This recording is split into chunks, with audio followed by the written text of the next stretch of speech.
Fine. Fun fact, chat, Kill you for on the those of you who outside. weren't aware, which I assume is everybody, because if you're not one of the 6 people in this Zoom call, you're probably unaware of what goes on in this Zoom call. While the intro, our 41-second intro is running.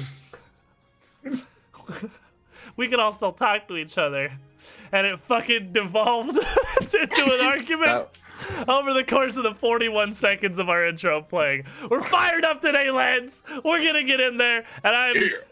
well, probably not gonna kill anybody. So. If you don't kill myself, it's on your hands.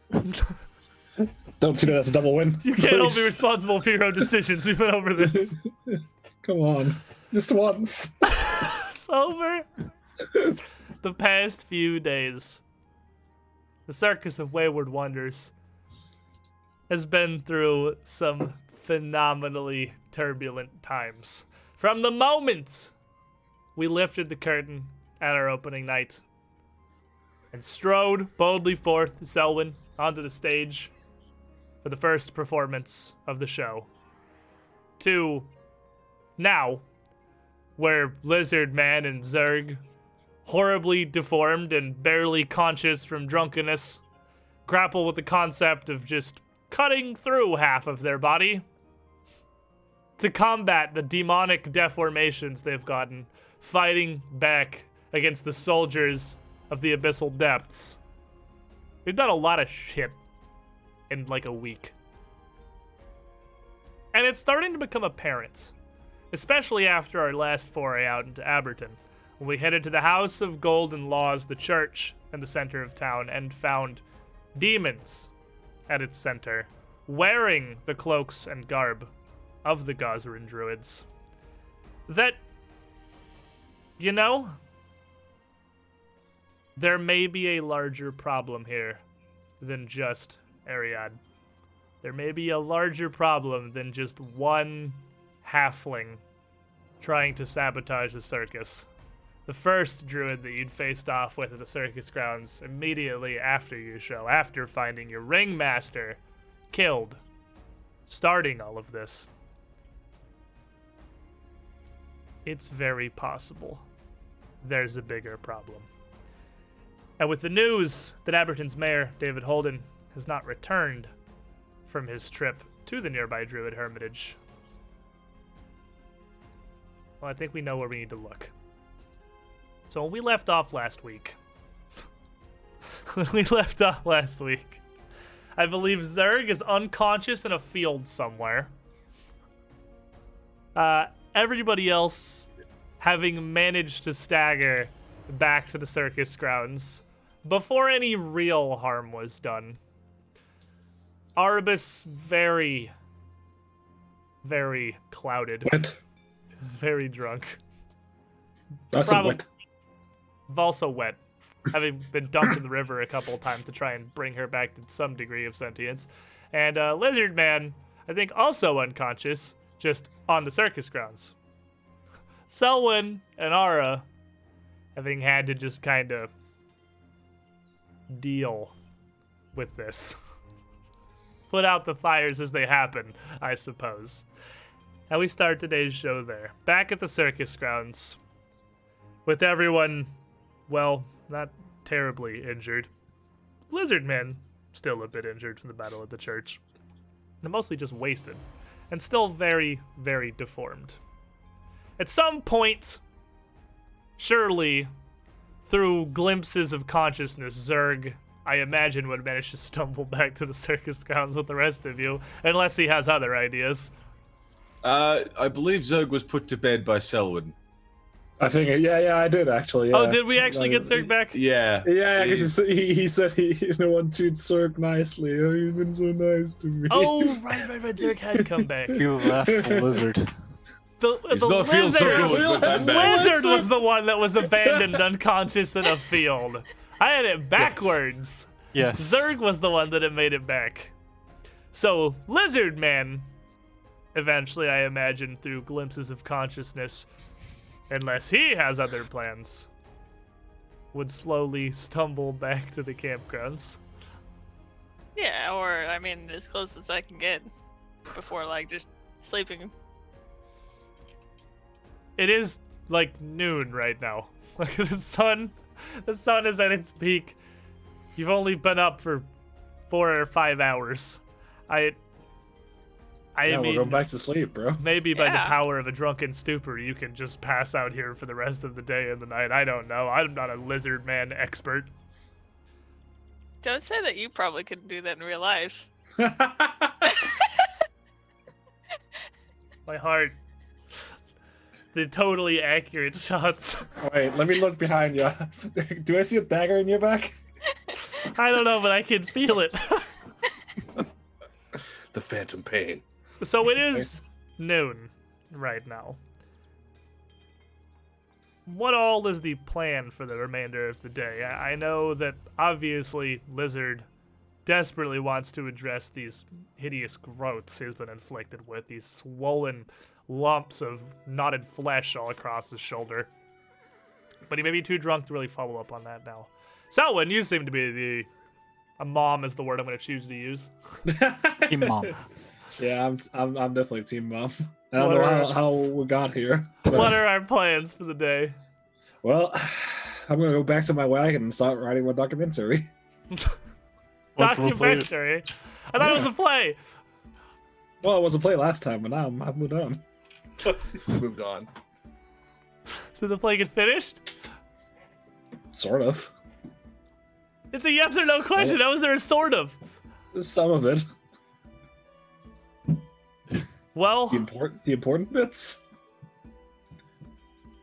after an hour or two of the afternoon passes here, you just slaving away at your writings, trying to do whatever it is you're doing with the documentary now.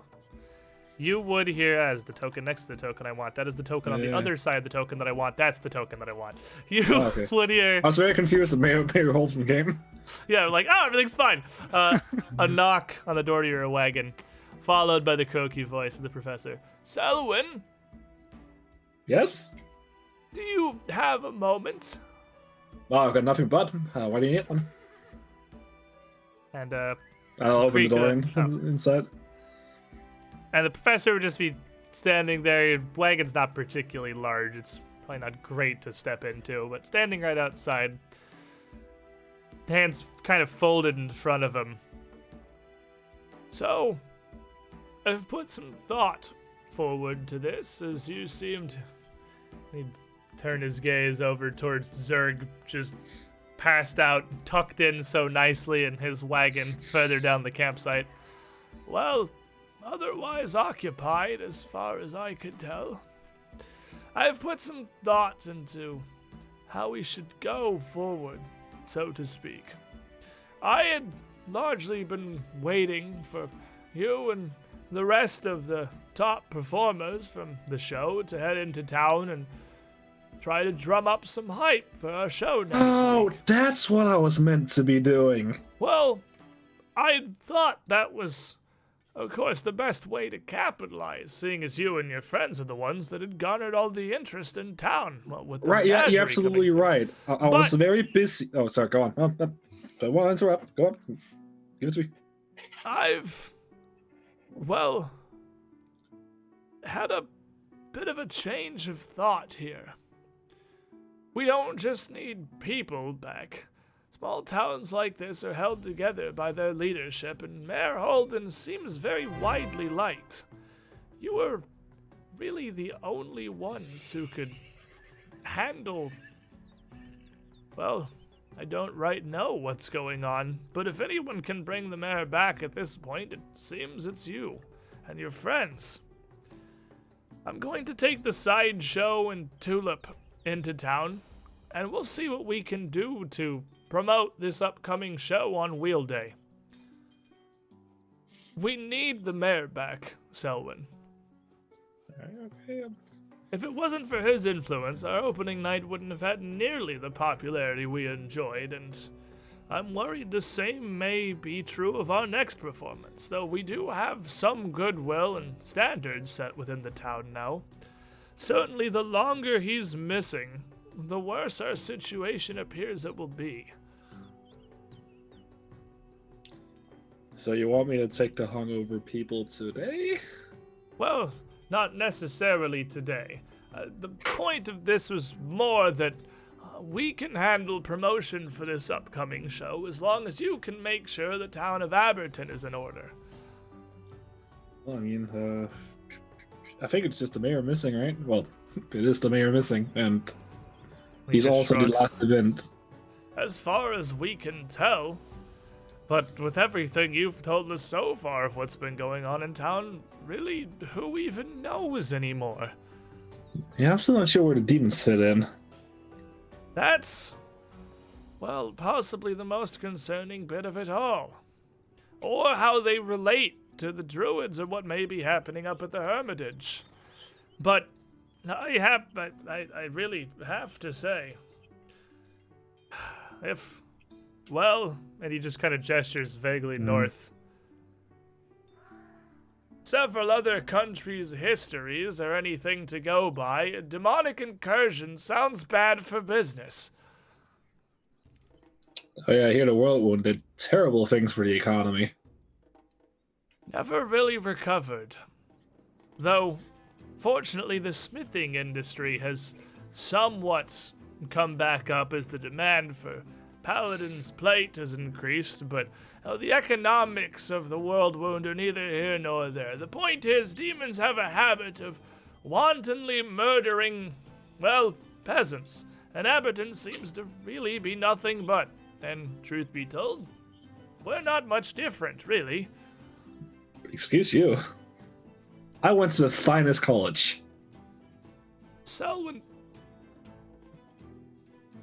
he just looks down for a second. Never mind, this is tangential to the point at best. Don't worry about promotion for this wheel day. We'll take care of that. Just try to, well, at least sort out what's happened with the mayor, and Abadar willing, now that his priest is back in order, he'll come back alive, healthy, and perfectly willing to help us with another show. I'll take a note. Come back healthy, alive, and other lies you can tell yourself. Sorry, that's for a later thing. No, it's management of expectations is important. I mean, really, it's not like we give a fuck about the mayor's well-being beyond his ability to help the town bring more coin, but still. Just, Appreciate the candor. there's no point sugarcoating things. We've a tiny hamlet near the coast of a long-forgotten shitty sibling of the Isle of Kortos, where peasants are being randomly murdered by demons and what appear to be infuriated druids. Really, we're a bunch of fucking carnies. What are we even supposed to be doing about this? Killing all the problems. Well, so far, anyway. And surprisingly, that's gone well. So I'm glad to see that somehow your ability to juggle knives is translated to you fighting with them. By all It's a funny accounts, story, actually.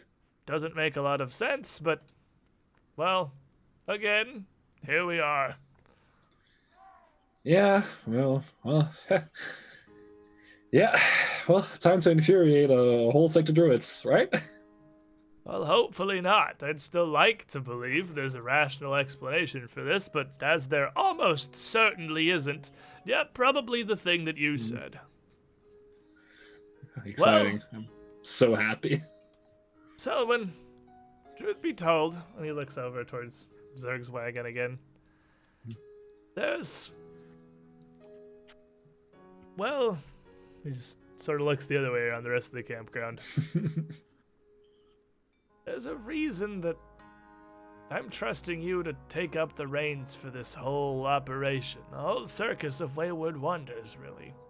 Is it because I'm the only idiot dumb enough to take on the rest of the people I'm carrying around? Partially, yes, but Selwyn, just the mayor is helpful. You and the rest of the performers are essential. don't do anything we wouldn't want you to do, okay? But still, I don't know. Best of luck to you, I suppose. Thanks, Prof. You're the best. Now, if they get out of this hangover in a timely manner, which I don't think they will, given Grace never drunk before. Yeah, we're shooting for tomorrow. I haven't seen the lizard around in an hour or two. It's certainly been some time. Well, I mean, did you see me dragging Slick in? Because it's about the same thing. It's just we left. I missed that. Last I saw of Lizard, something happened with his shoulder. It was warped and. Oh, right, that's still there. We worse have no than idea what it usual. is. Well, I'm not a doctor or a cleric. Talk to Tulip or the priest, and maybe they can help you. But again, just at least it's one small thing off of your mind with the promotion. And I'm very grateful. That does help a lot.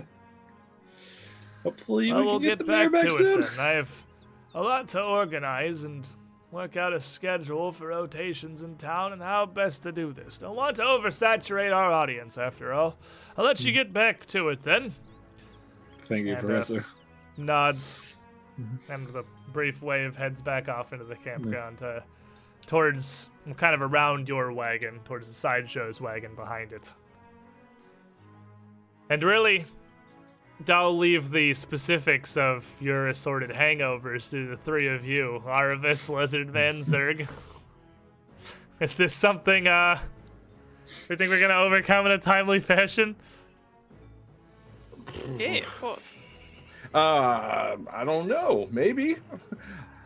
I want to try. I'm pretty sure I saw Selwyn with Zerg, and I know he's sleeping. So I was gonna get some things, and I was gonna try something on Zerg while he was sleeping. Some bucket of water, some mud, some of my flowers. What else was I gonna get? Some dried up mushrooms. I was gonna make a thing. I was gonna do like a seance over him and try to heal him while he's sleeping and not panicky. But you're gonna need a fucking warrant. Well, the good news is Zerg sleeps in a wagon, or a cart more than a wagon, rather, and it's quite easy to get to him. So, Arbus, you spend some time gathering up some things and head over to where he is, I imagine, still completely passed out, Zerg. Yes, yeah, he's completely out. No movement, nothing. And Arbus, what Okay. are we Just sort doing of- there? Kind of like trying not to wake him up, like smearing mud on him and sprinkling some flowers and some tree branches and doing some things. There's all kinds of smearing. Unfortunately, some feces over here. So there's over there. Just making kind of like a thing, all right? All around the growth. And I put my hands around it, but not touching it, and just sort of close my eyes and just sort of try to get rid of it. And I'm gonna attempt restoration on it. Okay. So restoration, being the spell, I assume. Right, okay. Yeah. So, restorative magic, countering the effects of toxins or a condition that affect the creature from functioning at its best. So, choose either reduce the condition or lessen the effects of a toxin. Obviously, the thing you are trying to affect here is the growths themselves around where he's been slashed across his chest. And as you focus this magic inward, something certainly a bit more powerful than you've weaved before. You feel this positive energy, this necromantic magic flow from your hands into his body, into these growths. But you feel it flow through him, through his whole body and out, without finding anything that it can tend to, nothing that it sees as inhibitive, nothing your magic can find. Make me a medicine check real quick. Medicine, All or actually, let's go with nature, because it's more the the nature of your magic that pertains to. Oh boy, that's a 18. With an 18, the best you can determine of what's happening here is that these growths, this warping on his body, it's not hurting him as far as you can see. It's obtrusive and it's ugly, but it's not foreign and it's not dangerous. So it is his own natural skin. It is his own flesh. It's not something that can be treated like it was a debilitation or a toxin or anything like that. Because as far as his own body is concerned, it's perfectly normal.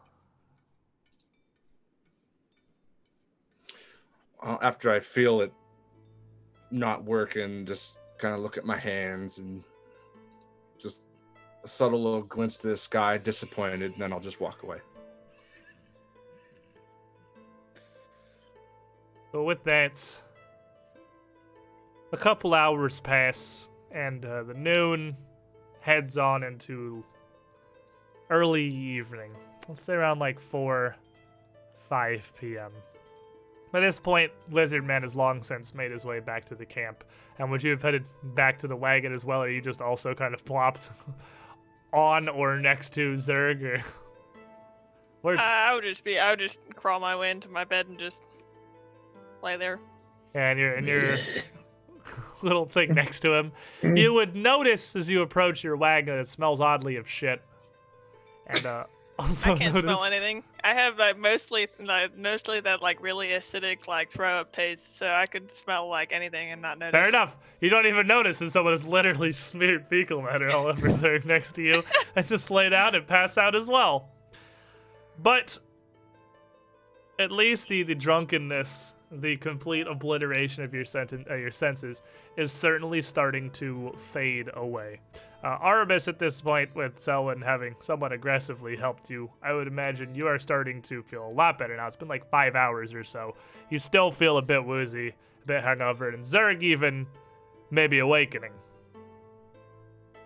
I'd even say Zerg's probably would be waking up around when Lizard finally makes it back to the wagon. Actually, yeah, as Lizard comes in, Lizard, keep it down, you're so loud. And you smell like shit. Right. I'm sleeping. Goodbye. Go sleep. What you wake me for? You want something? You want kisses? Go to sleep. I sleep. Why you wake? You don't shush. You do not shush. Do not shush me. I shush.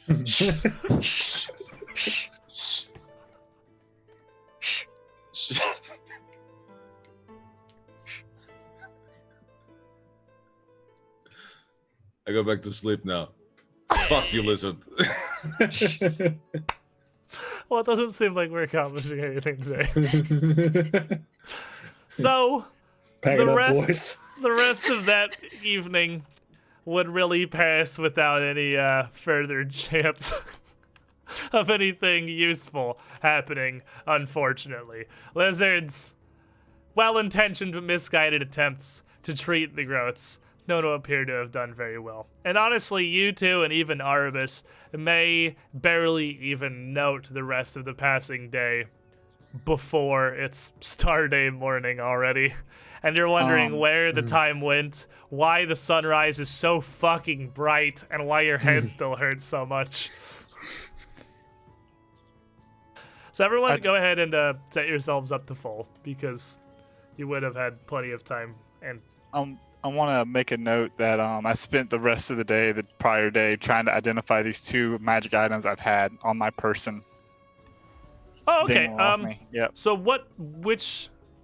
I had that angel pendant that I tried for earlier, and then those bracelets that we found on the ground near the graveyard. Oh, right. You found the ground near the graveyard. Right. Those bracelets. Those bracelets from the graveyard.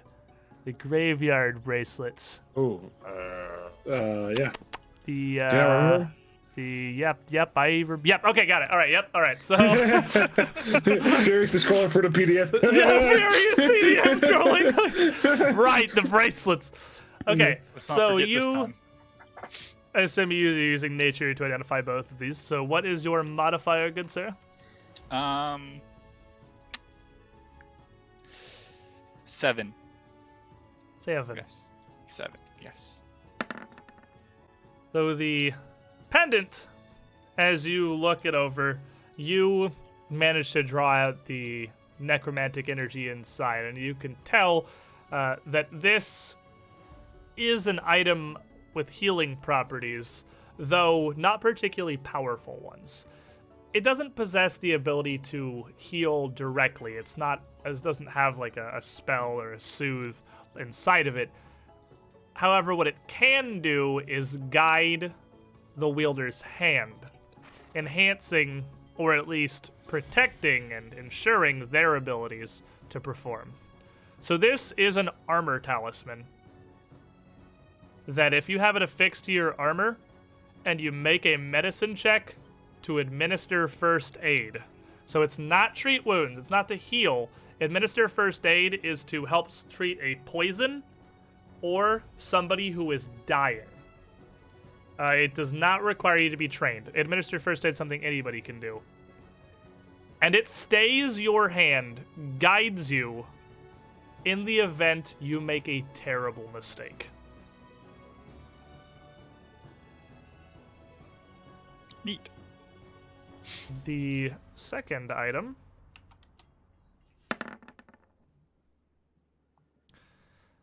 the bracelets. You're unsure what exactly they do. You have gleaned faint orange aura. They have transmutation properties. But you can't science out exactly what. These seem to be a bit more powerful than the things you've identified so far. We'll try again later. Well, hey, it is good news. A brand new Starday morning. And with a failure, you can attempt again the next day. So with you have quick identify, right? You do things in a minute? No, I do not. No. You have quick repair. Or have quick repair. I have quick fell repair. repairing something 10 times in 1 minute. You in 10 did. minutes. You repair at rapid speed. Like the legend you are. But still, during your morning preparations, as everyone awakens, readying your weapons, your armor, your magic, you could certainly find 10 minutes in there to try again to identify what this bracelet is. But still, unsure.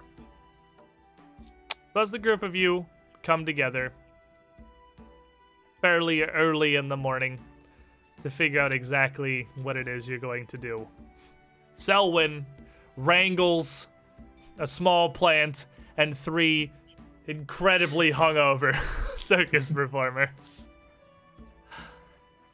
And what are our plans? Well, so got this perfect plan laid out. Spent all last night working on it. Totally not writing something else entirely. Anyway, we're gonna go to the Hermitage and see what's up. And if they're evil and abusing the Stormlord, right?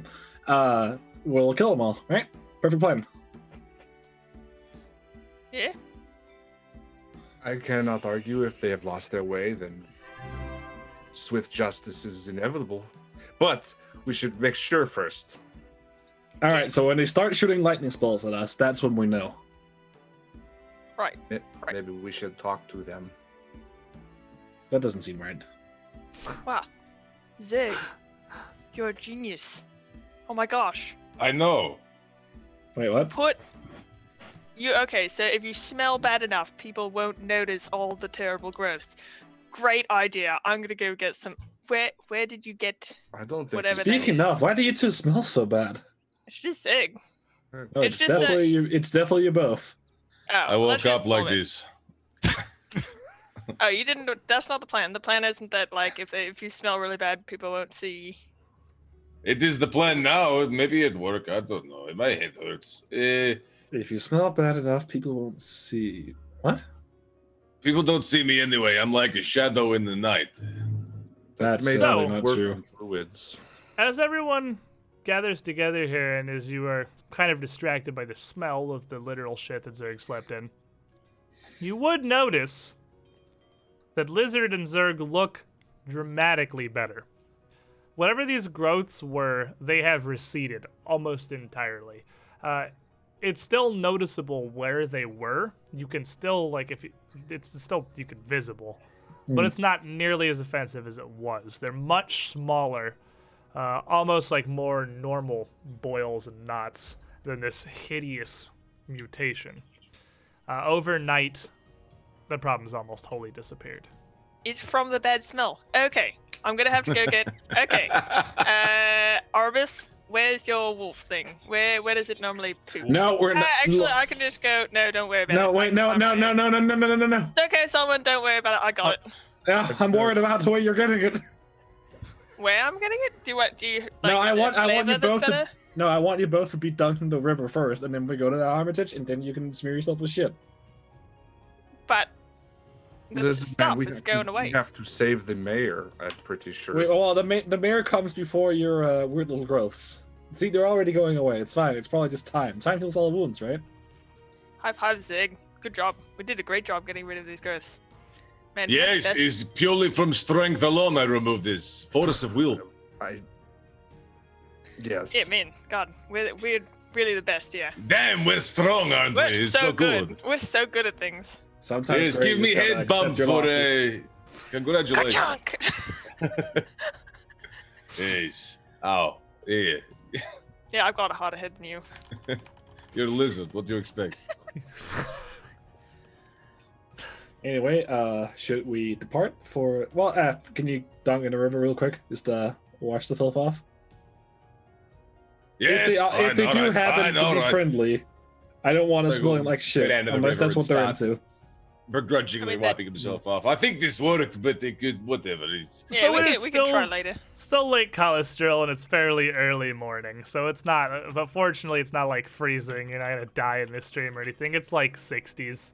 It's a little chilly in the water, but you quickly take a moment to wash and shower yourselves off, which I would say, were the group, not you guys specifically, is just kind of a thing that's assumed that you do as part of your normal morning preparations. Most of the rest of the circus performers and the roustabouts do that. That's part of the reason that you're stationed next to a stream for bathing water. I'm all I mean, clean no, I'm now. I feel better. extremely clean. I'm wet, but I feel better. Oh, nice. So Yeah, with ready that, to go. we head out to the Hermitage. Now, you know vaguely where the Hermitage is. I would Obviously, actually. Sorry. ahead. I would like to make a stop by the dwarf first. Oh, jeez. okay, I love it. I love it.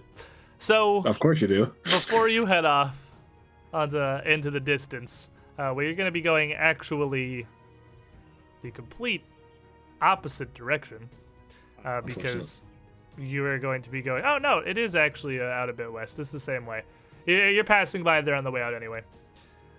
Through town, stopping at Varn Tarvel's nice little shop. Once again, with the entire group of you, where you find Varn just kind of sitting on his stoop, elbows on his knees, one eye squinted up as always, kind of looking out to the west. Where's the shop facing? He turns, looks at the group of you. I'm Hey, back Warren. west. Do you sell javelins? Javelins? Yeah, javelins. Javelins. Yeah. What's a gnome Uh, want with javelins? Well, I don't want anything with them. I want to buy They're some. bigger than Well, you, lass. Now you can carry the things.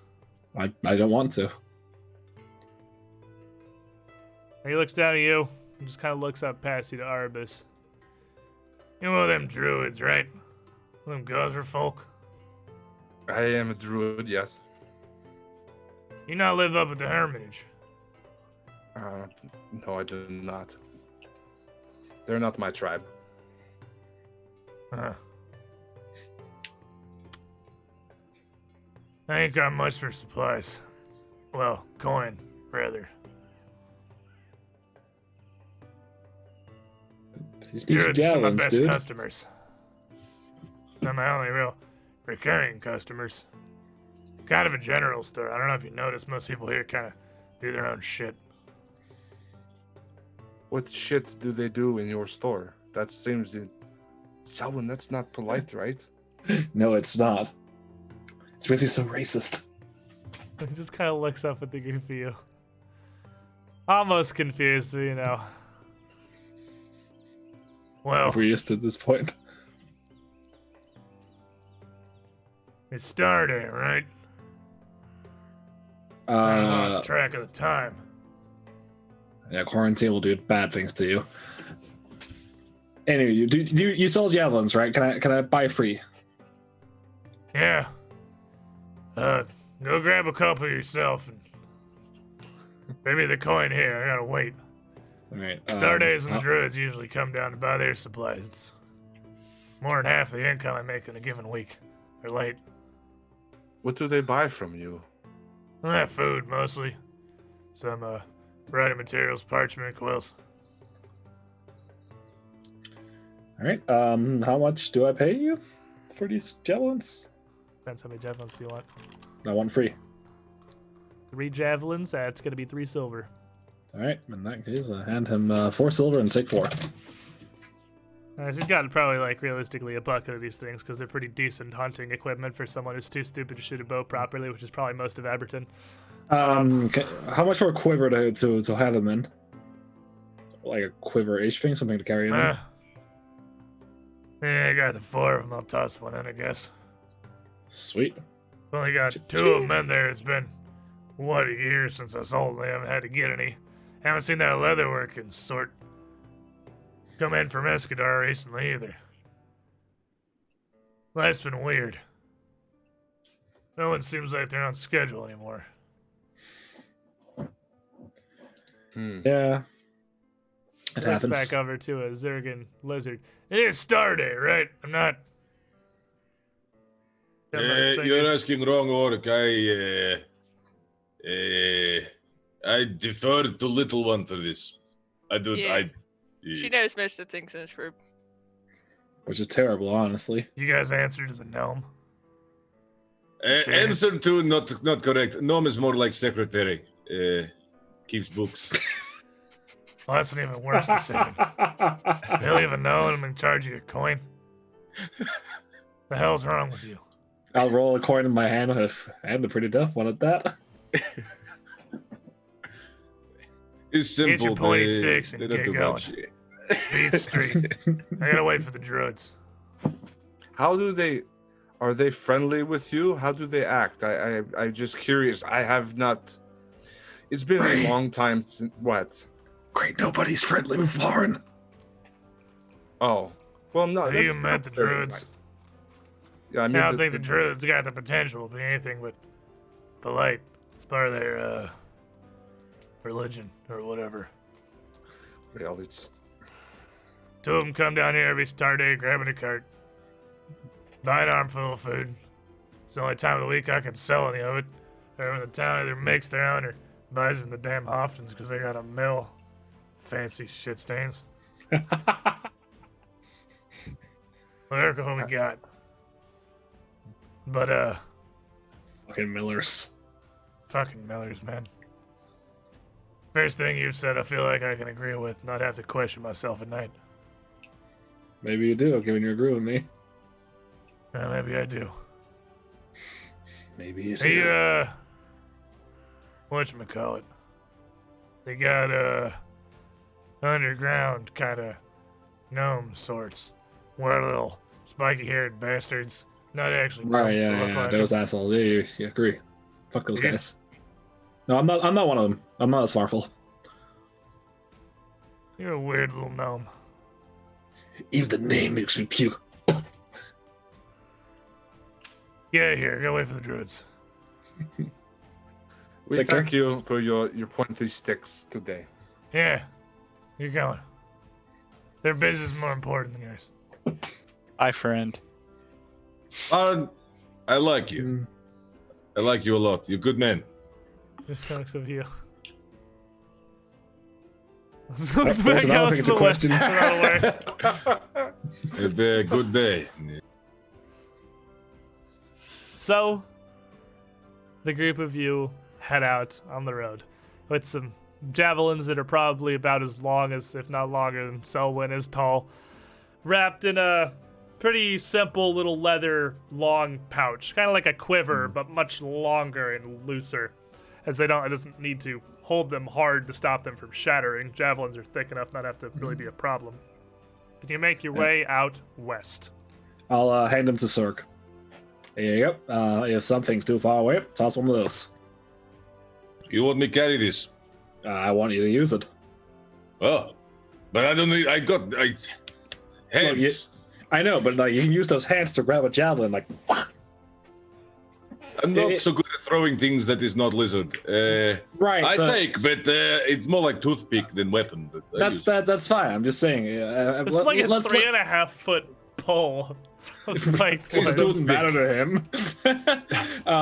Let me set the stage. One of those little sneaky quasits, those lying little demons that flies up, and your hands can't reach him. But then, bright idea, you reach into your little pouch, and you have a javelin and throw at him. It's like a ranged fist. The might of Zerg knows no bounds now. Even the skies will tremble. Zerg would have bigger fist on stick, but this is fine. Give me the thing. I'll hand him the thing. So you guys another good strategy. Sling You a could 4 just throw a javelins. lizard. It'd be like the same thing. Sorry? He could just throw lizard, and it'd be like the same thing. I don't think Bigger it's very high enough. stick. Yeah, I'm pointy. If you throw me hard enough, I get like real long. Just give me the stick. I'm looking at the stick.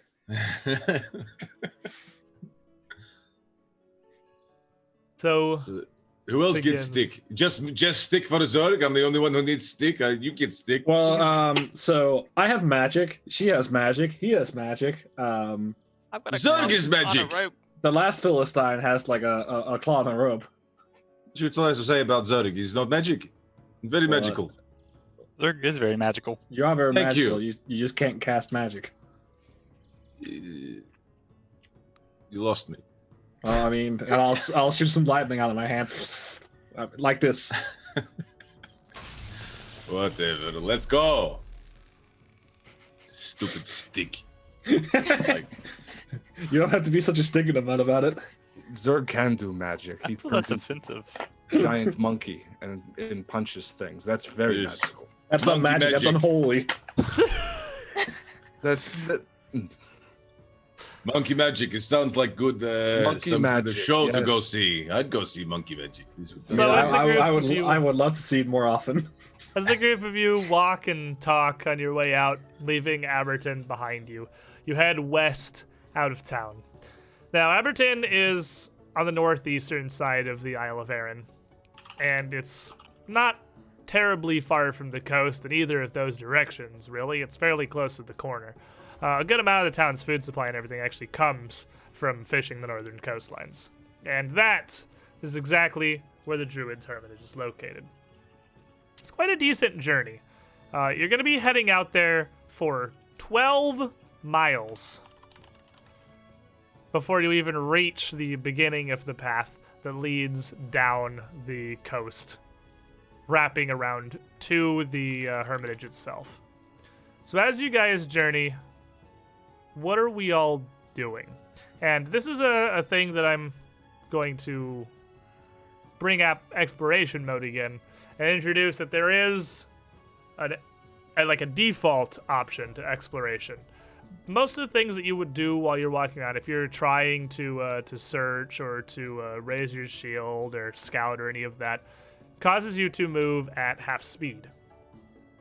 And you don't have to do any of that.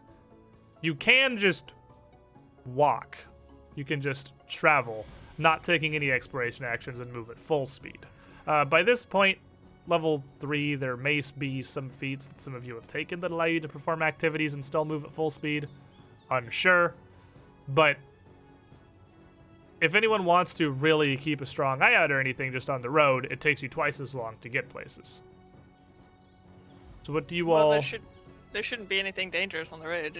I would just go into the Hermitage. I feel like it's a dangerous way of thinking. I think we should take our time. It's Who knows early what this morning. Journey Forever. every star day? What? Don't the druids take this journey every star day? Yeah, it should be like. If they They can do do, it, we but can what do if it. what if they place traps? Like, normally there's not giant plants outside barns either. Yeah, but Well, normally there's not walking and talking plants in a group of circus actors. The little plant That's makes not good point. necessarily I think true. we're fine. What do you mean he makes a good point? I didn't Good. make a point. good thinking, plant. Okay, good. Perfect. I'm glad it's decided. Let's keep walking. Yeah.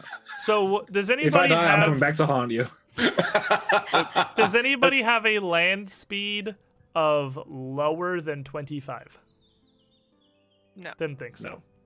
So if you all are hustling, as the exploration action to just move at full speed is called, you end up moving overland at about 2.5 miles an hour. So it's gonna take you about 5 hours to reach the path leading down to the Hermitage. So you leave fairly early in the morning, but it's gonna be afternoon by the time you're approaching it.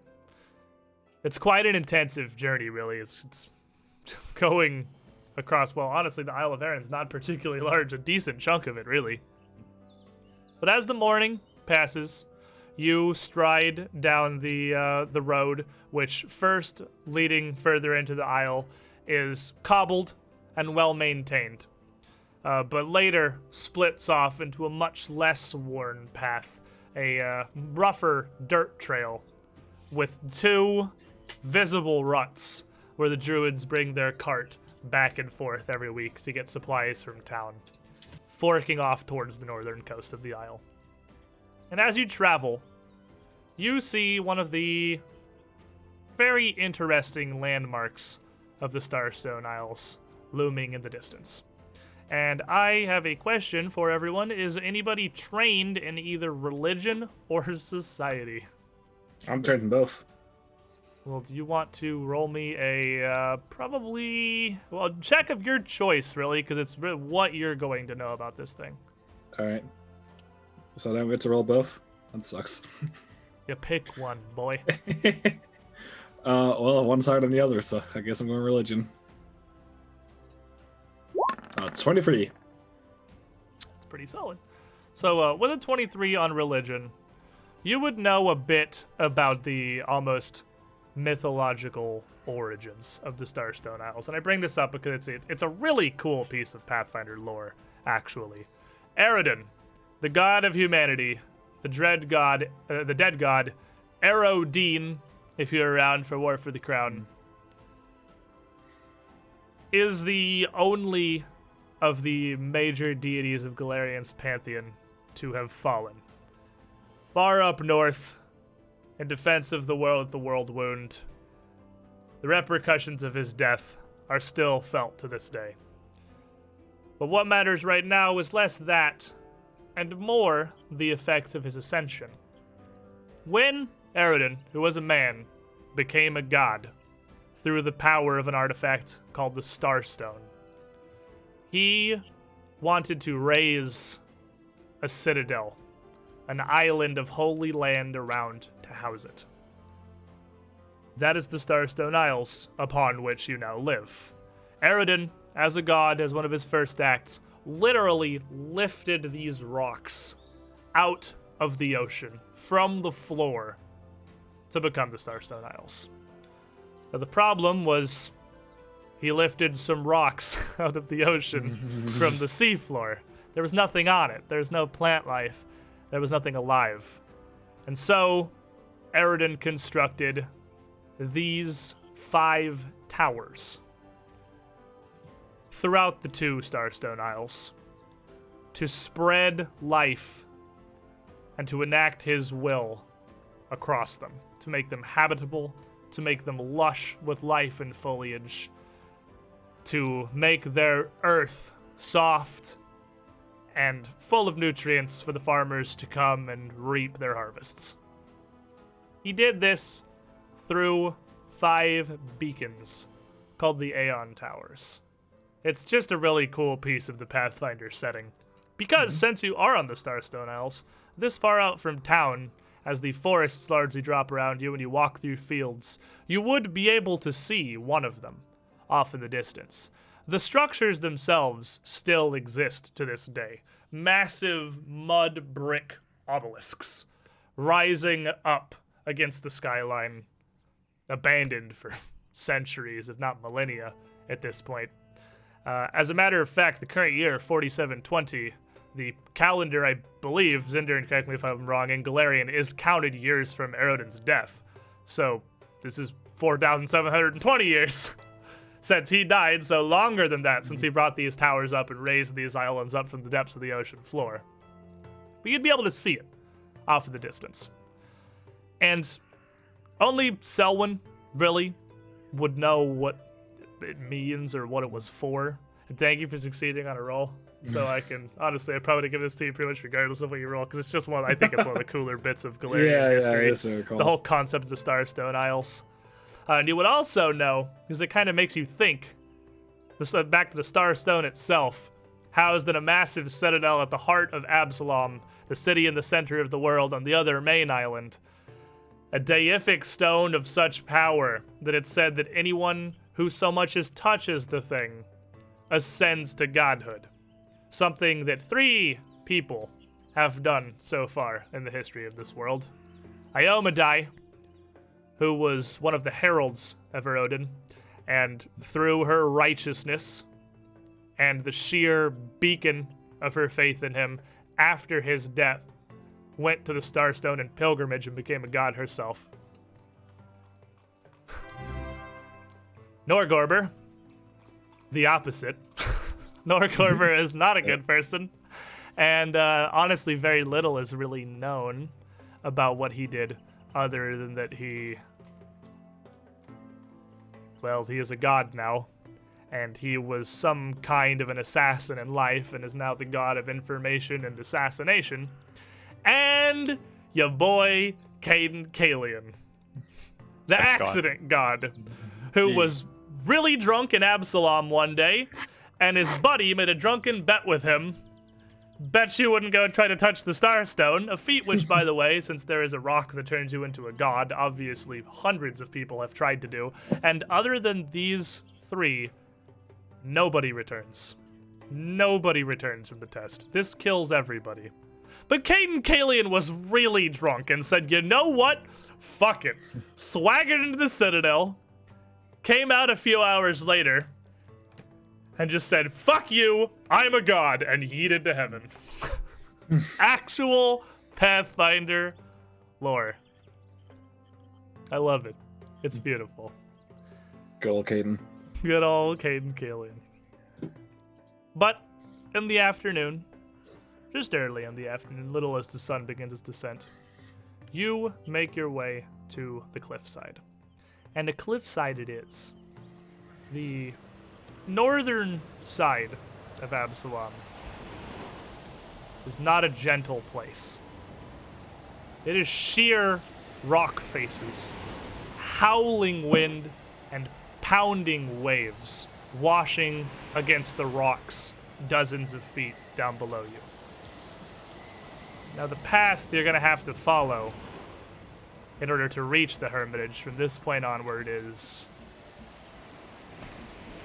well, narrow is the word I'll choose to use.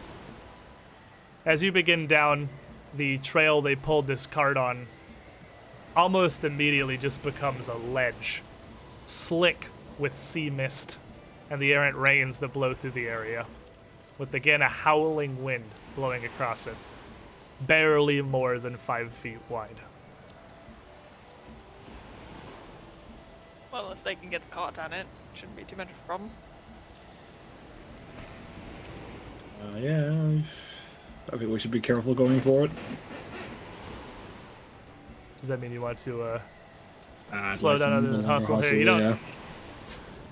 So as you start to take this path, still about a half mile from the hermitage itself, Selwyn, what do you want to do? I would like to start looking at. Keeping an eye out for everyone, slowing Yeah. down, making a careful choice of where you put your feet. How about you, Arvis?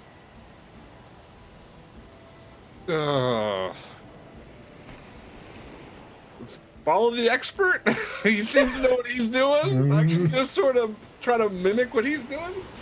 You can absolutely do that. So someone here is an expert in perception, which means that you can get a bonus to your own attempts to just keep an eye out by following along with her, trying to pick your pace carefully and, well, not give yourself to Gosbra like this specifically.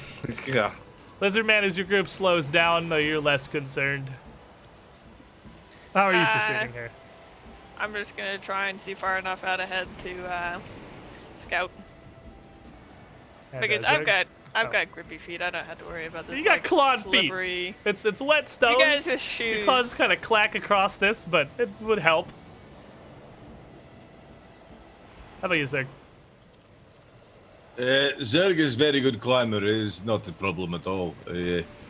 I follow suit with the rest of the party, not really taking any extra care or bother at all. Slowing down a bit because the group is, but otherwise, there's ocean. Yeah, I'm not too bothered. Not a problem. Now, Ara, on this path here, the wind is severe enough and your little tiny Leshy body is light and airy enough. You can almost feel the wind blowing against the cliffside push you around as you make your way down onto this lower path. What are you doing? I'm actually kind of closer to the edge for everyone else's comfort. My arms slid off to my side like I'm walking a tightrope. Can someone carry the plant? He looks like he's having a pretty good time. I mean, I can if you needed me to. I don't think he is. I think he's going to get blown off any second, and then we'll be short one plant. Ah, yeah, good plan. Okay, I can carry the plant. My luggage? Oh, right now you are. Be like a kite. I can like tie my other end of my necklace to you, and then throw you up in the air, and you can just kind of like hover behind us. Well, that sounds fun. Oh yeah, he'll be a great scout. Yeah. So joking, you continue along this now much narrower path, almost having to shout to raise your voices up above the blowing wind. This path descends downward along the cliff face, the northern side of the Isle of Kortos being probably about 100 feet up above the surface of the ocean, and this path leading down almost to its midway, where the waves are breaking and crashing right below you. Some of the larger ones hitting some of the more sheer points, shooting the blasts of water almost up alongside you, still 50, 60 feet above the waves themselves. As you walk, both the smell of the salt air and the growing sense of damp as the mist from the breaking waves slowly moistens your clothing just a bit more with every further step. You continue until you reach a problem. After a few hundred yards, you can see at least one of the reasons the Varn's cart hasn't been brought into town today. A portion of the walkway appears to have largely crumbled away. Uh-oh. The crashing waves having finally knocked just enough loose for the path to have collapsed into the ocean sometime fairly recently, leaving a gaping, jagged hole before you that the water surges up into as the waves pass. This new channel carrying them up and forward, their water breaking much higher than the rest of them, hitting against the sheer face of the cliffs below. Now, the walkway isn't entirely gone. There's still a path next to the cliffside that you can pass, but it's much, much narrower than the 5 to 8 feet it has been previously. The passageway here is barely a foot wide. It's going Send to the be plant. No, don't send the plant. Carrying the plant. Oh man, these druids are like really terrible at making roads. Well, I guess I could go first. You know, I'm not like wait. Do we have any rope? Yeah, I've got How wide is this ravine? Sorry, is this gap? So you've been walking. The gap forward looks like it's probably about 15 feet across. A pretty big chunk of the stone is washed away. And the walkway varies from about a foot to a foot and a half, getting its thinnest near the middle, where it just looks like almost a single solid chunk broke free from the cliff face and fell. How far down is it? It's about 50 feet to the waters below. All right. Well, I think great. That's a lot of fall. Anyway, if you give me some rope, I'll walk across, tie it to something, and we can use it to not fall all the way down there. Or I could walk across because I am a I have the lizard and you have stupid shoes on. How about we use a little stick, throw across, rope on end, use like tightrope. Tie the rope to me and throw me across. I like have an this idea. better. This is much better. Yeah, but you're like really small. How are you ever gonna like anchor it down? I could You're turn gonna- into something big. That seems like a terrible idea. Yeah, the cliff face here is fairly sheer. There's nothing obvious for you to tie the rope to on the other side. There's no like protruding bits of rock or You anything you just could easily tie it around. Stab the javelin into the ground with the rope attached to So it. you could, and you would, there's, you would have That's a like good a idea. climbing, because if you had like a hammer or something to put a python in with, you certainly could. You could use, I guess, the I The butt of a don't weapon. need a climbing Yeah, kit.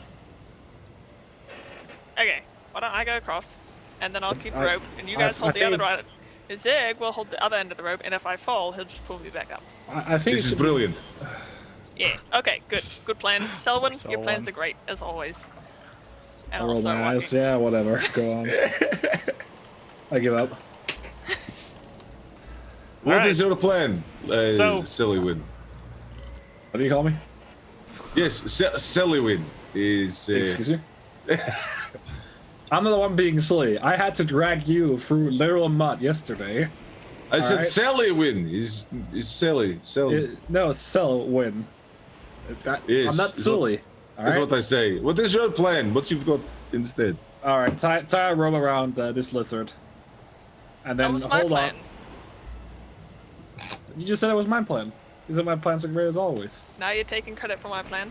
No, I'm not. I'm taking credit for my plan. Oh. That you stole. Well, what by was the your way. plan? The one that we were just talking about, tying a rope around you and then you walking across. Oh, well, that was a good plan. So why don't we do that one? All right, yeah, go ahead. Good plan. Let's go. So you pull out some rope and cinch it off around Lizard Man's waist. With, I imagine, probably Zerg holding the other end, as he is the largest, sturdiest man, and debatably the strongest man alive here at the close end. So, Lizard Man, as you start to balance and work your way across this small ledge here, I'm going to need an acrobatics check to balance. Okay. 13. With a 13, as you start to move onto the thin bit of the passageway, your feet kind of scrape and slip against the wet stone. It being a bit looser here, letting you grab some purchase, but as you dig your claws into it, little bits more pebbles and shards of stone crack loose and tumble away, swallowed up by the waves below. You stop for a minute, regaining your balance before you try to just push through this So it's a cliff on either side? cliff. There's a big cliff to your left, and then you're on a ledge that just drops off to the ocean on your right. Well, I'm much better than climbing than I am at balancing, so I may stick to the cliff and kind of shuffle my way sideways. Okay. So not finding much success balancing on the beam here. You see Lizard turn around, dig his claws into the cliff face in front of him, and pull his feet up to try to cling on to the wall. This is still right in front of you. He hasn't made any progress across this hole at all. Give me a climb check. Okay, so that's athletics. That is athletics, yes. 16. With a 16, you'd see his claws kind of scrabble and scrape against the side. But finally, he seems to just barely get a very precarious purchase. He's now clinging to the cliffside, right at the start of the hole, like 3 inches above the ground, just stuck to the side. Give me another climb check. 18. And with 18, he kind of reaches, and as he reaches with one hand, his other hand slips and he grabs, resteadies himself, and reaches, and his foot kind of slips, and he grabs and resteadies himself. Then he goes to reach, and his other hand slips, and he resteadies himself again. And you see him just kind of scrabbling against the cliff wall again, right in front of you. Zerg's just standing there holding the rope like 3 feet away, just watching. Good job, Zig. You're doing a good job, Lizard. Lizard kind of flails against the cliffside here. You're doing a terrible job. Get back here. Not to worry, I got it. Zig. I don't Good think you job. have it. Totally have it. Make another check. 30. Oh, well, I guess you have it. With a 30. With a 30. As he finally scrabbles almost comically, but kind of terrifying, above the breaking waves below him, the water splashing up across him from these waves surging through this new crevice. He finally gets a hold and just starts clacking his way across the cliff face. And with a critical success, he quickly scoots across, ending up in just seconds as he was climbing across a ladder or a net on the other side, almost completely inhibited, waiting for a wave to break and then going before the next one can hit and knock him down. Cool. I'm over here. Well, good job, Zig. I'll hold this end. You hold the other, and you guys can just like. We'll walk use it across. as a tie. Yes, we'll hold on to it. And then once everyone's across, we'll use the rope to tie Well, around I'm still. Zerg. You have the rope. It's gonna help. You're still going to need to balance to get across. So I think a Right, rope to yeah. grab onto is going to give you a +4. But I'm still going to need everyone else to give me a check. So, Selwyn, if you're confident, you want to go first. Give me I your think I should. acrobatics at a +4, since you have the rope to brace yourself on here. Yes. So, I touch Selwyn and give her guidance before she does this. You sure can. Absolutely. That's what I want to do. thanks. You don't want Selwyn to disappear into the ocean? Maybe have tried. That was a natural 1. Well, with a +5, that's a 17. So with a 17, that's a success. So the natural 1 degrades you to a failure. So Selwyn, Oh boy. as she goes to move, grabs the rope, steps out, and slips immediately, Ah! completely Oh, losing wow. her footing on the ground before a wave shoots up into her face. So she has to turn away from the cliff to steady herself on This this is rope. bullshit. A wave smashing into her and pulling her feet completely off of the thin walkway that's left. And then kicking her little numb feet blindly for a moment, she manages to windmill her toes on the ledge behind her and regain her purchase.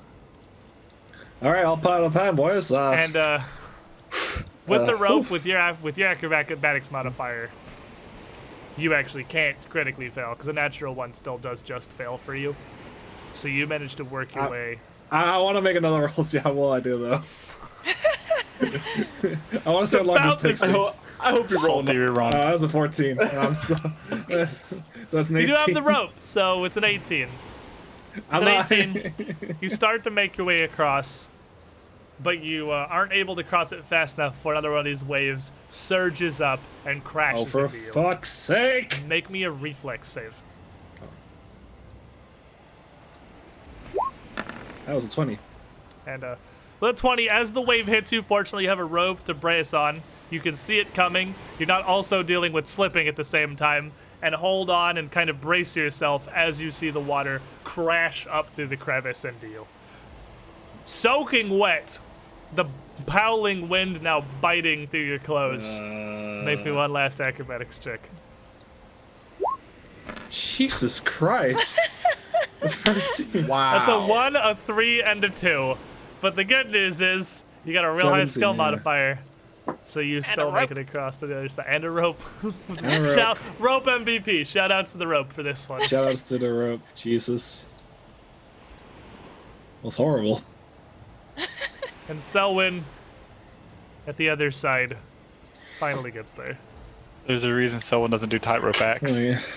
I'll like splash water onto the ground. It's like I feel like I've lost, but I'm not sure why. Who wants This to go sucks. Arbus. Okay. This is about as Gosrin as it gets here, Arvis. You Your have god faith in your wouldn't kill god? you like this. So, all right. So my Can I help her across? Like hold her hand or something? Are you 15 feet away? And you got what? Well, Tiny little stubby velociraptor hand? No. So. Well, I mean, I can walk back and help this her, isn't right? You technically. really want to walk back? Oh yeah, for sure. It's very specific with my stormborn feet. It's not technically a storm, and I mean I don't know if I would get any. I could just link it, I guess. Doesn't really say Sure. specifically, but if I because I don't know if there's any kind of penalties happening with the This waves. is certainly by weather. This is definitely by weather. Like, were you trying to make ranged attacks or perception checks here? It is weather that is inhibiting you. But it's not going to help you with the. There's no actual penalty to Yeah. creeping across the narrow cliffside here. Just check. Trying to fucking fooled me. All right. I'm gonna try it then. I'm gonna do my best balancing act here. You got it, Arbus. You got this. You're the best. You're the best. Uh-oh. We're gonna be short one through it. Yeah, Arbus. Make me an acrobatics check. Can I guide myself? You sure can. Okay. I'm gonna do that. Holy shit. Oh, this is bullshit. 24 then. 28 With because there's the Yeah, rope. 28. 28 with the With a rope. 28, Arbus, the Blind. quick prayer to Gazra, takes the rope, and just you have no trouble getting across whatsoever. Wait, what do you do? You describe this. All right. Hop on the rope where they're pulling it up nice and taut. Just sort of hold my arms out and just feel the wind and almost. Is her eyes closed? You gotta wonder as she's just walking across. You pretty much does just walk, Yeah. seemingly completely unfazed by the situation, leaving just Ara and Zerg still bracing the rope at the far side. I'll cross my arms. They just fucking bullshit. So, Zerg, how are you getting across? Zorik did not think this far ahead. I'll figure something out. You We're go. tying. Do I hear him say that since we're 15 feet and the wind is 15 blowing? feet of crashing waves and howling wind. I mean, yeah, you can hear. I mean, not so far away, you can't hear each other. Alright, I'll fucking scream over the waves. We'll tie the rope around him so even if he fucks up, we can drag him up. You are not strong enough. I'm strong enough. Yeah, listen. Lizard is. Saving you. Don't worry. Don't leave that. We means lizard in that. Exactly. All right, Ara. Oh, Sounds Zerg, like if you're you up. fall, I'll come save you. I'm gonna give it a try. Get across there. You got this. I got this. This is part of my act. What can possibly go wrong, right? Yeah, you walk a tightrope. This is like a foot wide. It's not even that narrow. Yeah. This is just fear factor. Yeah. And I'm undaunted, so let's do this. Oh, that's what I'm talking about. Give me the acrobatics check. Oh, for fuck's 28. sake. That's what I like to see. Ara, no problems. What happens? Well, I hop on the rope like I'm about to walk it as a tightrope, and as I get about a third of the way there, the wind catches me, just lifts me up, and then I just fall next to solid ones. Like, oh, that was kind of neat. Alright, which of you cursed me? Which of you cursed me with something that makes me get hit by waves? It's your little tiny shoes. No, it was the fucking they're wolf. They're like all slippery I on the start, bottom. I start casting Prestidigitation on Selwyn to get the water off of her. Selwyn is soaked, and Lizard Man has also been smashed by waves several times while he was getting ready here. The waves are just kind of washing across his side, so one side of him is very moist. I don't It's just imagine making me Lizard Man smell really better. wears clothes, just armor, probably. Mostly just armor. It's So fine. there's not a whole I'll lot be to fine. soak. I am completely soaked and completely unbothered by it. Nope, just casting Prestidigitation to unsoil anything. Just All right, patting So- Selwyn down. just Zerg left at the front of this chasm. No way, Zig. I gotcha. Come this on, might mighty. be a poor time to ask this, but do you know how to tie a knot? This is a very good question. No, Zerg does. He's done some rigging work on in the service. Yeah, true. There true, you go. Rigger, yeah. Sort of, kind of, mostly. Tie a knot with the rope around your stomach or waist, whatever, and start making your way across. If you fall, Lizard will save you. You better. You'll be screwed without me. You know this. Yeah. Lizard, I want you to keep the rope taut the whole way through. So, kind of pull on a little bit. Okay, start walking. And I start walking backwards with the rope, All right, so pulling him along. make me an acrobatics check. Just pull it. Acrobatics. Okay. Oh, God. 3. And as he holds onto this and steps forward, he immediately, focusing on Lizard Man and holding the rope, his right foot just hits air. Doesn't even hit the ledge. He just first step onto the ledge, steps clean off the side, and in an instant tumbles off the cliffside down below. Heave Now, ho! make me a reflex save, Zerg. 19. With a 19, as you fall, as a reaction, you manage to turn and with one hand grab hold of the ledge that you would just left. Zerg is now dangling from where you all had come from, still tied taut to Lizard Man. Lizard, this was bad idea. Why did we do this?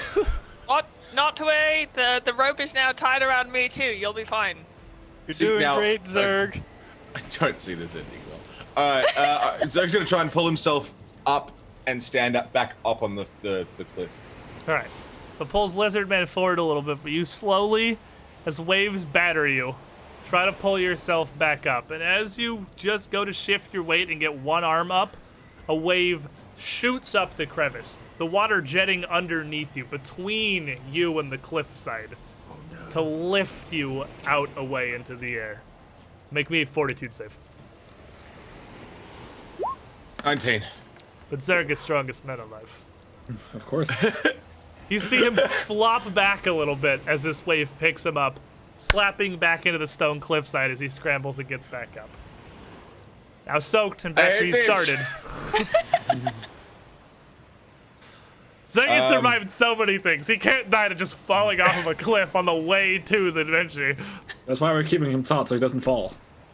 All right, Zerg. Oh boy, Zerg not so good with heights. Okay, now. Water's only like a question- 50 feet below you. Oh, yeah, only 50 feet. That's fine. Yeah, that's Yeah, we'll be nothing. fine. That's like 25 Is times there behind. a level differentiation between both sides? Are they roughly the same level? This whole passageway is very gently sloping downwards, so it would be just a little below the level you're at, but almost negligible, an inch or two lower. Oh, no, I don't like where this is going. 15 feet across, huh? 15 feet across. And I have a movement speed of what? I don't know, 25 I would assume. Yeah. So, like a running jump would be out of the question, right? Well, Oh boy. no. There is actually, there's an athletics check called long jump. There's just an action that is directly to this. And it is just an athletics check equal to the distance you are trying to jump. So you would Okay. need to back up, get a 10-foot gap, run forward, and leap. And it's a 15-foot gap. So you're trying to jump 20 feet. Okay. And how long is this rope? It's generally, I think rope It's comes at pretty 50 long. feet coils. Yeah, Yeah, like there's it's not a pretty rope long. Okay. length I'll still problem. be tied onto you. Yeah, Yeah. Yeah. you'll be fine. Go for it. You can already see what Zerg's thinking. Zig's backing up already. Lizard's just like, do it! Inching forward to get more room. Tell I'm him gonna what's he ask doing. Wait, hold on. Something cool. I That's what he's believe in doing. you. Oh, he's about to die. Oh no. Have I still got the javelin in my hand? I do. Well, the javelin's on your back. He gave you a sling of 4 of them in a, Oh, I'll give you the and a whole sling. quiver you right. can Yeah, hold yeah. across your back. Yeah, you don't have to carry it in Cool. your hands. Sweet. Lizard, hold the rope. If you drop this rope, I'd be very angry with you. I've You got it won't be tied around alive. my. I've got it tied around my waist. Don't worry. You go over, I go over too. Show us that you're the strongest, Zerg. Strongest, not so much. Fastest That is running, jumping but okay, through let's the go. So he's gonna. Oh, I can do this. I can do this. You're the strongest man alive. You cannot get killed from some water and some cliff. You can do this. Let's go. And we're gonna take a run and jump and leap from the cliff. And as he pounds up towards the cliffside, leaping into the air, make me an athletics check. 12. No. That's a 1. That's a natural. I have a session reroll I can use. That's a natural 1! That's an 18. I have a hero point I could use. You have a earphone you can use. You actually have 2. I have 3. Oh, Jesus. Wow. That is- 15. I've got another hero point I can use. What are you doing? He's Put it on the crazy. dice. He's a Just put crazy on the man. dice. He wants this jump so bad. 27. Here we go. 27! As the power of chat fills Zerg directly. He leaps, you swear, almost slipping as he does, and soars majestically through the air, clearing not just the gap, but nearly 10 feet beyond. Stumbling, sliding to a stop, as he kind of loses his balance and tumbles down to a knee, landing almost 30 feet away next to Lizard across the chasm. Superman pose. This is no problem. No problem. I like it. Good job, man. I saw that one, I was like, oh, we're 2 people about to die. And with such a glorious success, Jasteron tossing in a hero point refill Zerg. Yeah, Jasteron. Oh, God. After Zerg Come on, there's all the lands- people who are stopping for hero points, please. After Zerg lands, Almost I'm gonna for the try boar. to climb up on his Please. back. I got eaten by a plant. Question: would that nat one, as it would have been, that would have killed probably myself and Lizard, right? Well, the nat one, your critical failure means you would have failed to jump and fallen, and you would not even have jumped far enough to get a chance to grab the far. As long as you got at least 15, you would have gotten a reflex save to grab the far edge. So you would have just fallen. My plan in my head, as I formulated as the events unfolded before me, was to give Lizard an athletics check to hold you. And if he failed that, a pretty hard reflex save to catch the ledge with both of your weight on him before both of you pretty much just died, yeah. Holy fuck! Thanks, Jasteron. All right, good, Thanks, good. everybody. Yeah, that was easy. Easy peasy. See someone, my plans are always the best. I think that was my plan, but okay. So, I feel fine.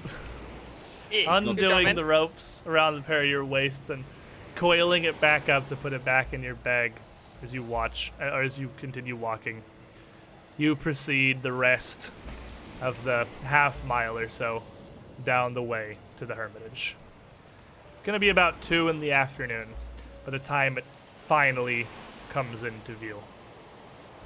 The cliffside widens to a much larger much more massive landing that is not 5 feet wide and certainly not 1 foot wide, nearly 100 feet across, as it opens up into almost a cove. The cliffside to your left arcing a little ways over, and the square stone front of a building jutting out into the center of this massive platform. You can see the stone that makes up the outside of this building blackened with what looks like strange, jagged burns that near the front coat almost the entirety of the outside of the building. And around the sides further back spawn an errant, nearly triangular blasts down its side. At this point, the cliffside has become wide enough that it is not all simply wet, errant, wave-beaten stone. The waves finally getting some distance away from you off to your right, no longer misting you constantly as you walk. And as you approach the outside of this building, the smell of the salt in the air slowly starts to battle with a second scent. An odd, but not unpleasant odor, almost of like old baking powder. It's strange. It's not a good smell by any stretch of the imagination, but it's not particularly bad. As you come around this building, you can see there's a second smaller building, a dark wooden shed set further back into the side of the cliff as well. But 2 creatures, the first you've seen other than gulls out in the distance, circling above the breaking waves. 2 frog-like creatures that seem to just be sitting outside the front of the hermitage, just basking in the sun here in the much more open stone. And Jasteron, you absolute legend, following up Zerg's hero point with a massive $20 tip. Oh, shush. 1 for everyone but Zerg. Woo! All's for the poor! Oh yeah! Big Alms works! for the poor. Nice. Take your pity hero points, party. Jasteron, I'll thank you take 'em so happily. much for loading you. everyone up there. I'm gonna bring us over yonder to this situation. Let me pull us. Why can't I pull us? Oh, because I'm on the map tool and I can't pull when I'm doing map things. Or the ruler, rather. You approach here, the hermitage, this large building on your left. Out in front of you, a much smaller wooden shed. The path along the cliff does seem to continue to the north, up past this one much larger, widened area. But these 2 frog-like creatures basking start to notice as you approach. They don't rush you, they don't charge you, they're just animals hanging out on the warm stone. But as they turn around, you can see that each of them has got pretty enormous tusks jutting down over their lower lip, and strange frills, almost like massive eyebrows, jutting out above their strange yellow pupils. As you get closer, the smell of old baking powder becomes stronger and even a bit worse. And Lizard Man, as you take 1 extra step forward, you feel just the wet of the sea mist on the stone replaced a bit with something much stickier and generally unpleasant feeling upon your feet. Is this the hermitage? The frog Are just you looks at asking you those things? blankly, blinking one eye and then the other. Arbus, what are those? Well, the frog people, obviously. Yeah, can I determine what these are? You Are they can. natural? They would be a nature check. What is your nature modifier? 9. Nice. I also want to know. I'm on Lizardman. You would be perfectly familiar with these things here. This is a slurk.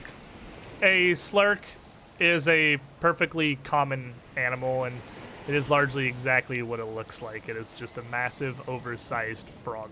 They normally live underground, so it's kind of odd to see them up on the surface, but cliff sides, especially cliff sides of the ocean like this, aren't unheard of for slurks to hang out at.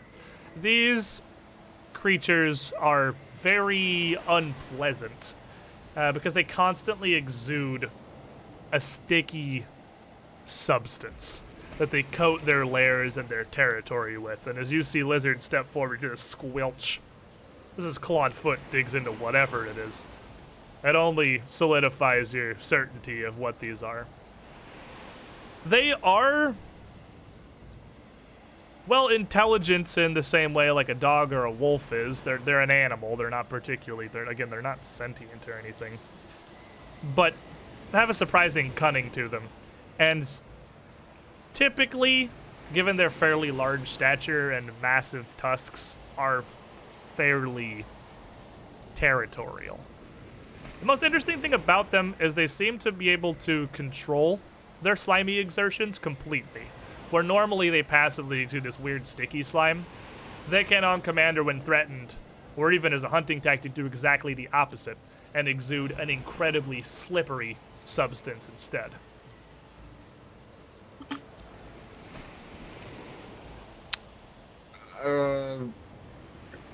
Try to summarize that real quick, everybody. I mean, yeah, we're not in combat or anything, so I mean, you got time to literally tell them as much as you want. Like, this isn't a 6-second get out what you can.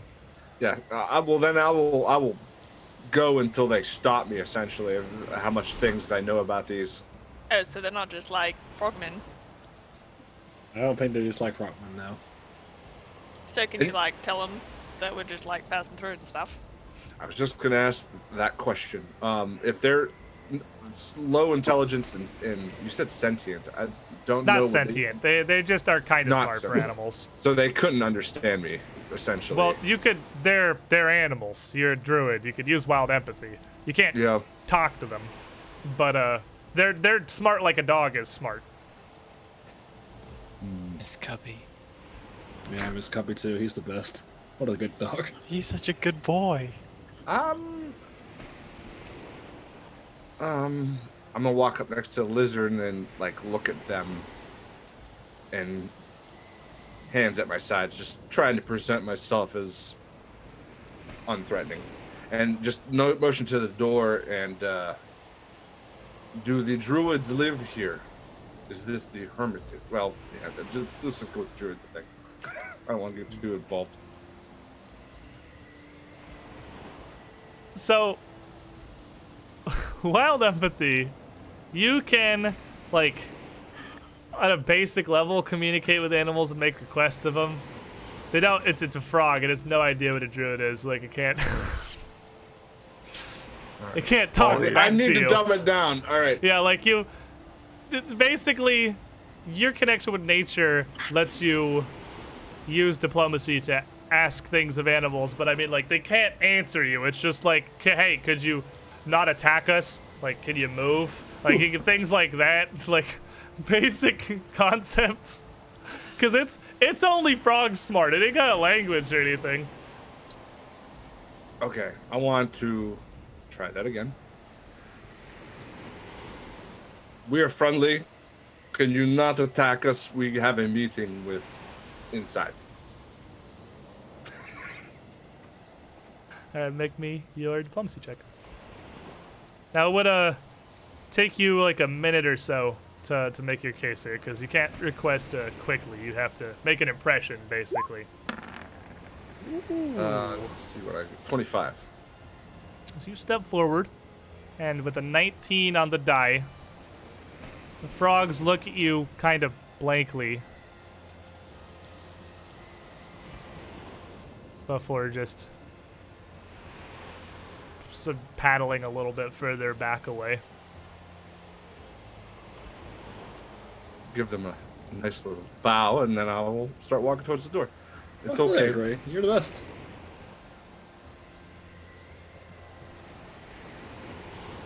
So Don't as you be scared. As you approach the doorway here, the front doors of the Hermitage are massive and solid oaken construction. A huge carved double door with an incredibly elaborate engraving upon the outside. On the left hand, you see the image of a man who seems to be made near of solid clouds, rising from a whirlwind, with a lightning bolt clasped in his hands, raised overhead.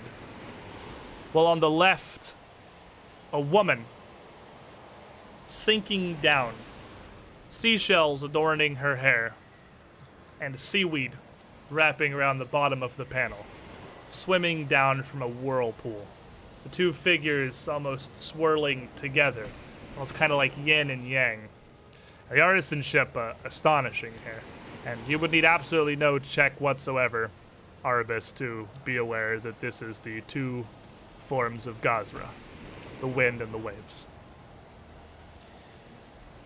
I would literally like rub my hands on the door, just sort of taking it all in, appreciating it. It's the Storm Lord. Oh. Well, it's pretty fancy. Does the door open, or are you looking for some like hidden lever? I mean, we should. Knock. What is the thing we do, Selwyn, when Knock. On what? where we want to go in? The knock. Open the door. Knock. That's it. We should knock. It's polite, right? Right. Yep, I agree. Great. Let's I'll try that. knock. Great. Go for it.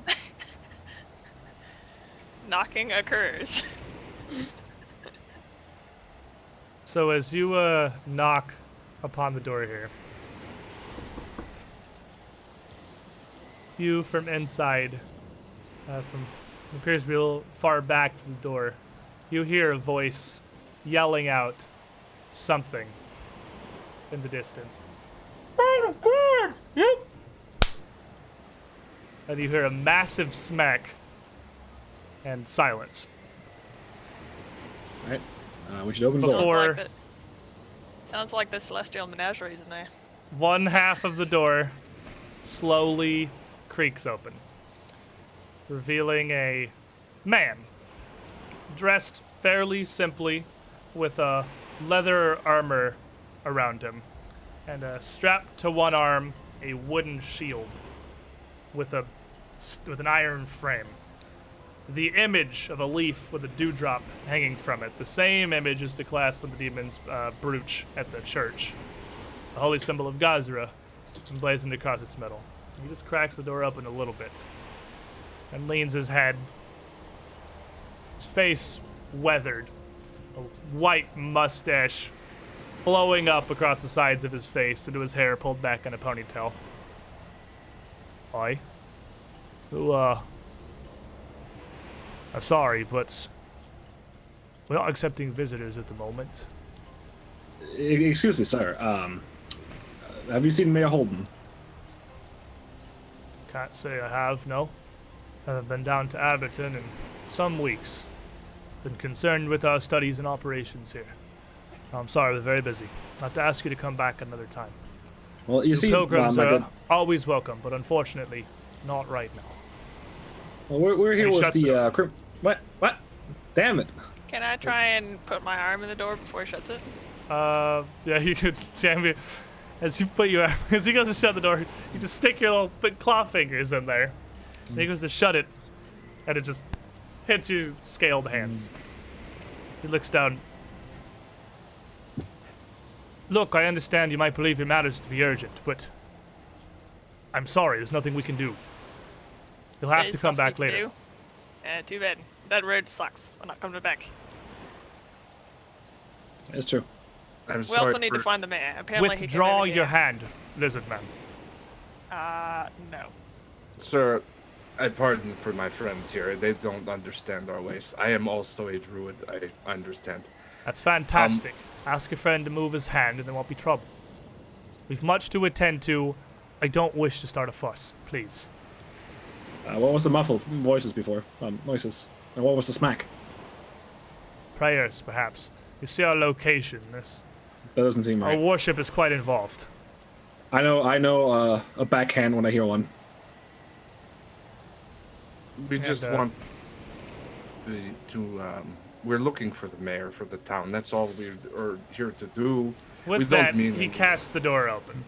And you can see 2 other men behind him, shields raised, tridents in hand, and himself with a trident in his hand hidden behind the door as well as it flies open.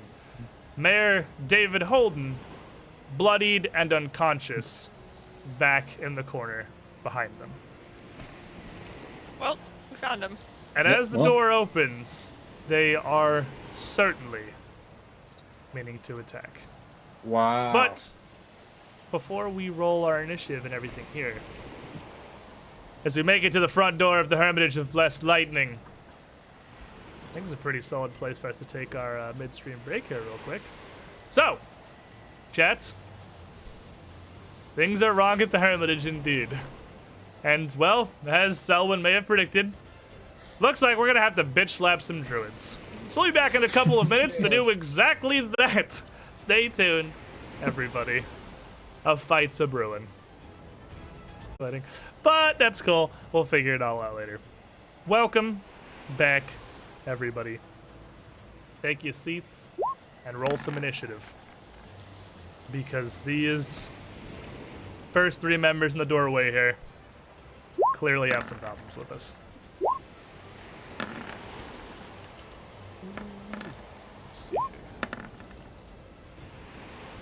Oh, I can't put in that. I'm stupid. I'm trying to type in the initiative table on my other monitor.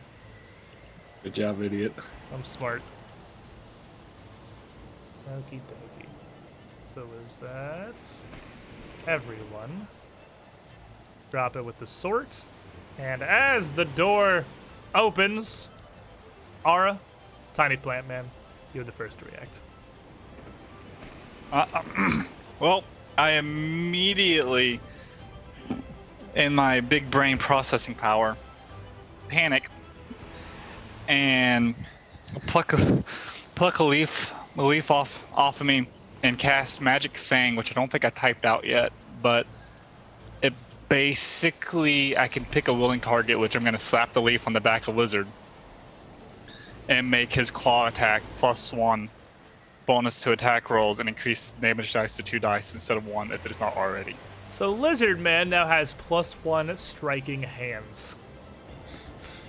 Yeah. And then the guy in the back is going to eat a elemental toss as I just throw some fire at him.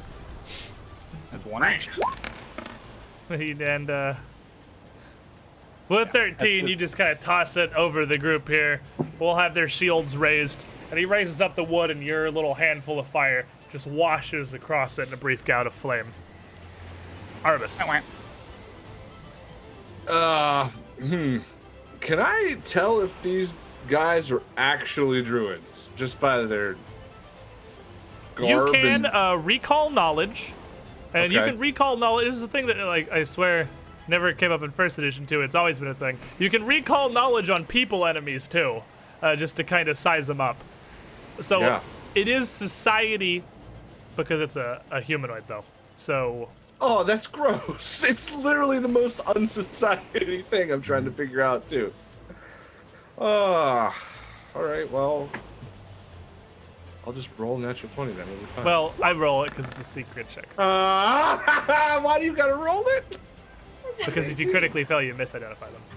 All right, well, go ahead. I have a 0 modifier. I see that you if have a helps 0 you. modifier, so I'll go ahead and roll one here. So, looking them up and down with their shields raised, tridents in hand, they're wearing leather garb with mainly wooden weapons and armor. But none of them have yet displayed any aptitude for magic or anything, and without really being able to see them go, you can't entirely tell what kind of powers they have at all. As one action. I am going to 5 foot away. As I do, just sort of almost PTSD a little bit of things that I've seen in my past that could be starting to happen again here, and I'm gonna freeze. All right. Tarbis backs away in shock as the druid next to the door readied as his friend throws it open. Shield already raised. Sees how many people there are outside.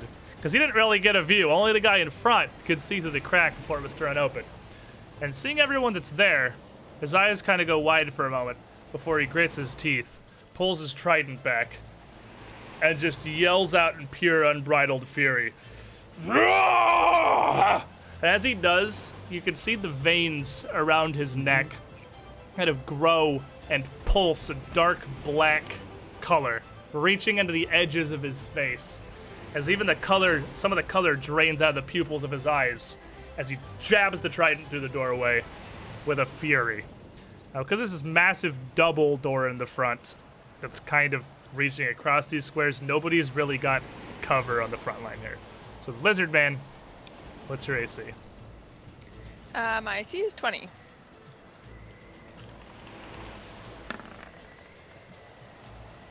And as the door flies open, he slams this trident into you.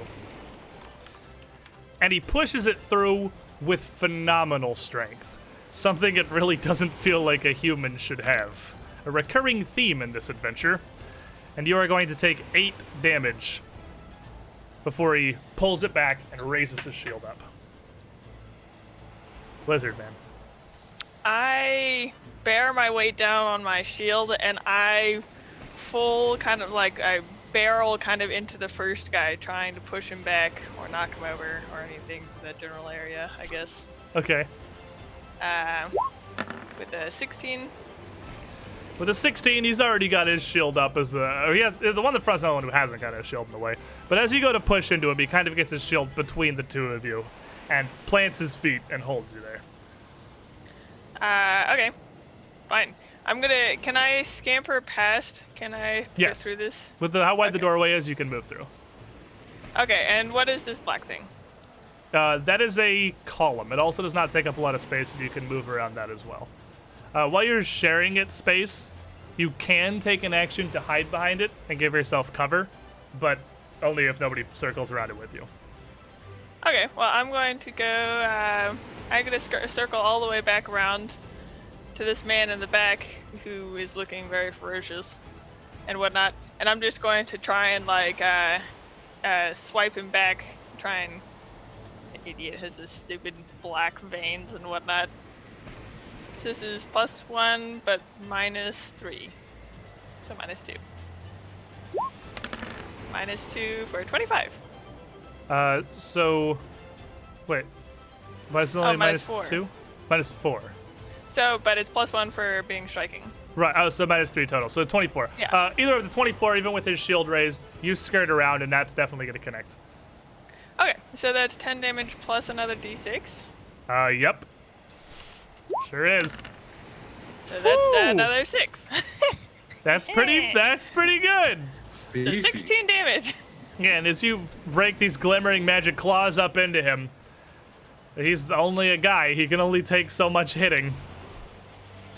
And, that's 3, right? That is 3. I would Yeah. just be very surprised because I couldn't really, it's not like I could really tell the leaf was stuck to me, so I'm gonna look at my hand, look at my claws, kind of That was widen double my 6s eyes. on the attack roll, too. Wow. Yeah, I'm gonna kind of widen my eyes at my claws and grin down at this man in front of me. And he's gonna pop the shield up first action, getting it between the two of you, before taking a careful stab with his trident. Which, as he's kind of left reeling from this strike, you're going to be able to duck under, and it just skirts across your skills before he steps around you to the side. Okay. Selwyn. Very careful to not get hit again. Yeah. I'll roll my sleeve up a quick second, looking into the smudged ink that's there, and scream at the guy at the front. We're here on behalf of the Criminal Investigative Society of Mayoral Kidnappings, and you're under arrest. And I'll make a intimidate check. Okay. A 12, not a great one. It's because you fucked it up on the delivery, but it's okay. Yeah. He's more confused than anything. And then I'll zap him with lightning, him and his buddy. The two in the front? No, this one and this one. Oh, okay, the one that's damaged the one in front. Yes. And they will make some savers. What's the DC? The DC is DC 18. That is going to be a failure from the one next to... Wait, no, it's going to be 2 successes, actually. All right.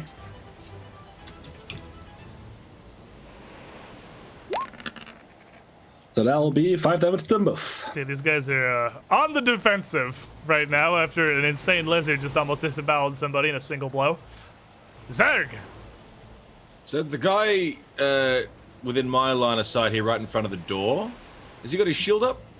I put shield icons in the tokens of the guys who have raised their shields. So the guy right in front of the door is opening the door. He hasn't had an opportunity to put his shield in front of him yet. He had to get the door open, so he's just wide open right now. Remembering about the flying fist, Zerg is going to grab one of the javelins and just throw it at this guy.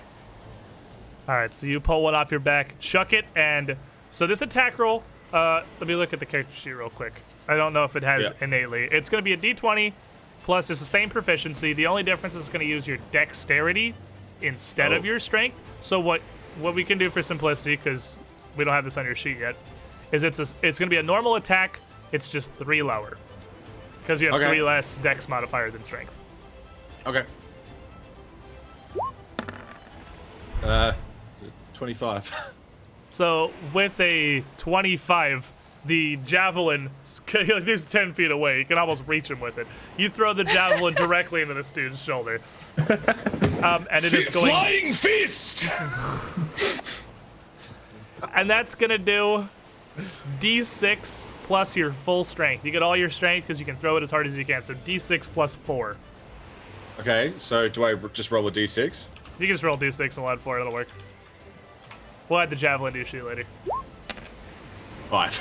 5! Still, damage is damage. That sucks. And after he gets zapped and takes a javelin, and it's stuck into his shoulder, pulling it out, throwing it, still leaves you with 1 action. I'd like to charge him. All right. Just run at him. Do you want to run directly in front of him, or kind of like diagonal? Like here? shoulder, like sort of shoulder barge into him if I can. But you can run up to him, but since you have to get there, you won't be able to actually slam into him until next round. Okay. So you can end the round charging at him. Yeah, I'll end the round preparing to run at full strength at him. And as he sees you running at him, and he takes a couple of hits here, he is going to throw his shield up as well before trying like hell to dive out of the way. And he's going to come out onto the stone here, keeping the shield towards Zerg as he wheels around and brings the trident down to Selwyn. What's your AC? Wait, hold up, that's illegal. My AC is 20 still. That is going to miss. He's way more focused on keeping Zerg away from him than he is on goring you. Ara.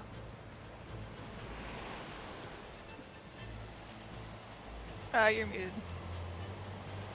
I was muted, guys. I'm gonna take a step back and just do the old Aura special, which is try to burn someone. So Fair enough. Try to burn someone. we're gonna try to produce flame. Oh, Jesus. Oh boy. For 28. Flame has been produced. Who's on fire? The guy right in front of me. Sorry, I meant the one guy I can see. You Try can, to see, stop you can see someone. everybody. Can I? From on my Uh, screen, I can't see Oh, anyone. the one that's out in the yard with you. Okay. Yeah. So you hit him with a blast of fire for 9 damage. Plus, I believe it's now actually 2. The extra damage is spell level. Oh, okay, so 11 damage. Yes. Big paw. Yes. He takes that, reeling, his shield out towards Zerg, not you. And I'll wave.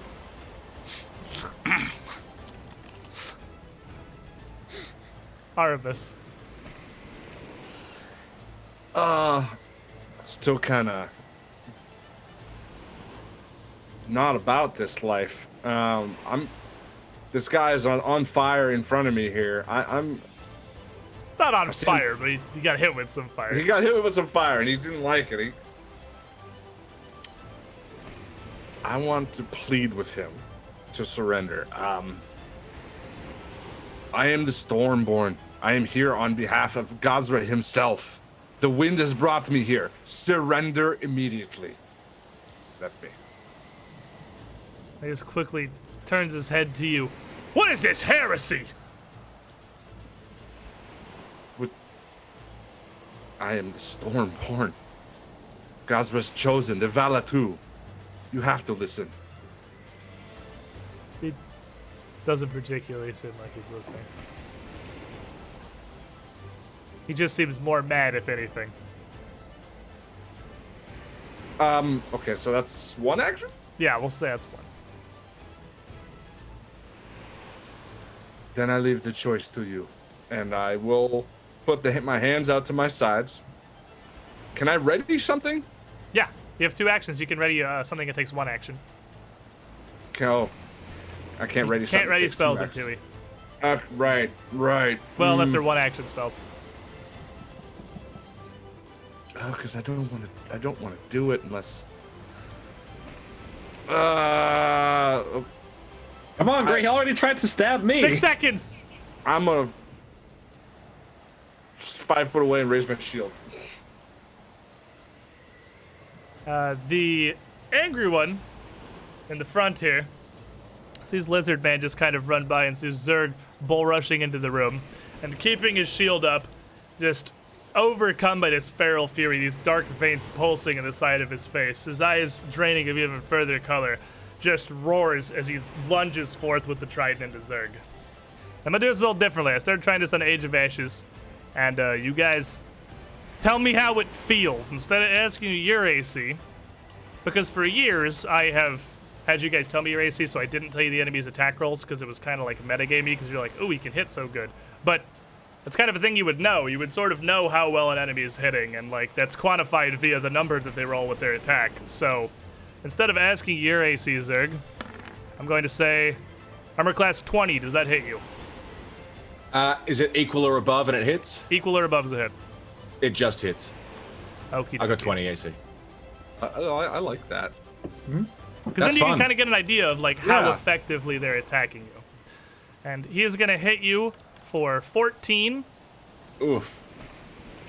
and then he is going to try again Try it to end with again. armor class 17, which is No. you're gonna be able to duck out of the way of that one. You can't keep up the assault forever. You put all the weight into the first one. Lizard Man. Okay, I grin down at the one next to me with like my claw that's just kind of dripping with blood, and I'm like, I am invigorated now. This is more like it, and I will just try and take him down with a 23. 23 is gonna hit, but as you do, he throws his shield in the way to try and catch as much of your claw as he can. So I get another plus 6d6, so that would be for a total of 11. So I'm not This is sure hardness. how much. There it is. So with an 11, your claws are going to rake through his shield, punching out a chunk in the corner of it and bending the metal frame. This magic empowering you to an insane level, and you're still going to strike him for 8, actually, leaving Okay, him just and barely he's- still standing. He's looking pretty dead. He's looking real close. So I'm just gonna draw back with my other hand and just like punch him and try and get him just out of the way. So that's would that be unarmed? So it'd be this -2, my regular hit -2. Well, -4 plus Minus- 1, so -3. well, no, unarmed also gets a unarmed. I Unarmed guess is I'm always agile, so it's unarmed. -4 instead of 5. I don't know why that rolled twice. But isn't it? Yeah, it's fine. For non-lethal, it doesn't make a difference. Oh, are you non-lethaling? Yeah. Okay, I was so just it's gonna minus punch him. 4. It's non-lethal, so it's minus 6. You have magic weapons, so it's 1 higher than usual, so it's minus 5. Okay. Just roll Okay. it one more time because I don't know what to take of those two. Okay. Because 1 hits, 1 misses. Okay. So -5 as 23. And 22. with the 22. 22. I know how to do math. Oh, math is hard today. With a 22, I'm there with you. off balance, his shield pretty severely damaged. You ball up your hand and just pop him in the face, and he falls over unconscious. And then I'm going to snarl at the other one that's like going up against Zerg and just step up to him. But snarling. All right, Selwyn. I would like to see what Cirque does. All right, Zerg. Dude, right out of the way. Well, I mean, I was charging at this guy, but he's not there anymore. There is still a guy, though. There is still a. I can't. Is he the one that's next to Selwyn there? There's also one there's- right next to you. There's a I guy. can't see him. Is he in the Here. inside of the door? Oh, he's right inside the door, yeah. He's right Okay. there. The door's in a really awkward place. It's wide enough that you can still fight through this front line here. Oh, okay. I kind of scuffed Well, the as dynamic of it. Zerg is coming in full sprint, just a minor change of direction to shoulder barge the guy immediately next to me. Then. All right, and as you slam into him, give me that athletics check. It's a 16. With a 16, this is the Black Vein dude, and he has his shield raised. And as you come through the door, he just catches you on the shield, and it's like running into the worms again. The dude's just iron and doesn't budge. Zerg's gonna rage and grab the shield. Okay. Give me this! Oh no! I'll attempt to grab it. I can't move. Make- I can't yep. move rage and Now he's pissed. Make me another athletics check. 18. -5 for being your second turn. You go to grab onto the shield, and he just wrenches it away from your hands as you're transforming and grasping at him. Selwyn, well, he's trying to monkey grab the shield out of that guy's hands, it seems. Alright. Well, I'm going to Twin Fate the one in front of me because I assume if I moved lower, I would not be flanking given he was higher before. No, he is right? not. Yeah, he is not quite flanking. Yeah. In that case, I will Twin Fate. And with a 21 on the first. With a 21, as you start swinging, he lowers his shield and braces it against his trident to block. But that hits. Alright. For 10 damage. So you do 7 instead. And then here comes the sneak attack. For a 21 minus 4, so a 17, but he is. Wait, no. 15 I'm minus looking 4. right. 15, yeah. So, yeah. Yeah, and with that second one, even as you're with your one sword poking through his shield, he manages to twist it around and throw the other one enough out of the way. Wait. I have an action left. Yeah. Do you think? Well, sir, this has been an extremely enlightening meeting. I must take my leave. It's late. And I'll run away. Wait, what is your speed? Oh, wait. Sorry, that was one too far. That's like, what? You're I so was like, fast. he's halfway to flirt. There you go. Oh, you have Very 30? full value. I have 30. Yeah, By that's the a power great. of fleet. Uh-huh. So as you go to run away from him, he roars out, "No, you don't!" and chases after. Excuse me, sir. Chasing is legal. All of these frogs just watch. And, well, he's ran away from the frogs, fortunately. Yeah, they are just kind of sitting there watching, hanging out. As he pounds after you, and as first action, because you're a bit faster than him, closes the distance, the spear raised, roars out, "Get back here!" And you see his eyes start to fade and the veins start to pump up as well, as he swings down with much more force than he did before. Armor class 21. That hits. He's going to bring this trident down for 11 damage. Ooh. But his shield now hangs at his side, almost forgotten in his rage. Aura. Why is he running away from me? as I just try to figure out how to cast spells again. I'm gonna produce flame on the guy that just ran away from me for 22. Don't run. At a 22, as he stabs down Selwyn, you see a burst of fire wash over him from behind as the produced flame brings him down. And I added my my bonus damage into that one. Yeah, That one. well, he's definitely down. And I take a step. Arvis. Seeing Selwyn take the hit, I'm going to run over to her, and I'm gonna battle medicine her as she's there, reeling from the attack. That's Are you going for... You're expert in medicine right now. I am, yes. So, do you want to go for the trained or the expert DC? Yeah, let's go with the big boy. Who cares? Complicate I treatment. care. DC 20. 29. That's almost a critical success. So Selwyn gets 2d8 plus 10 health back. Yeah, I'm full no matter what you roll. 10 bangers. Let's see. 15. Yep, that's Well, more than doesn't 11. matter. So More than 11. Yeah. So as I'm doing that, patting her and Selwyn, are you okay? And put my other hand on the back of her neck, saying, I don't know what's going on here, but we need to save the mayor, and cast guidance into her as my third action. What a guy. already, the Where'd he go?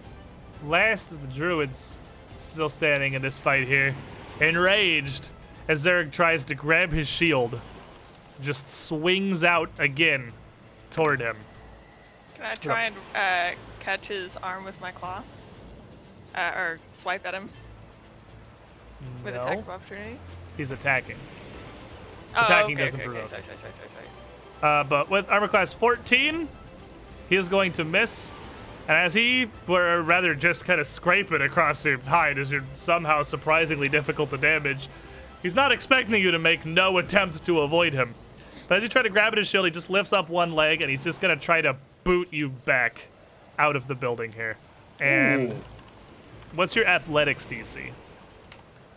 That's the one next to athletics, right? Yep. Yep. 11.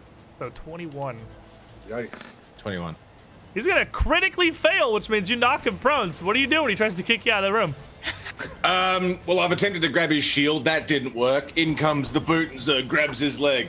Not today. Push him down to the ground. As he You do falls not down, kick Zerg. as he falls down, his last action is just to bring his shield up over the top of him, trying to protect himself. Lizard man.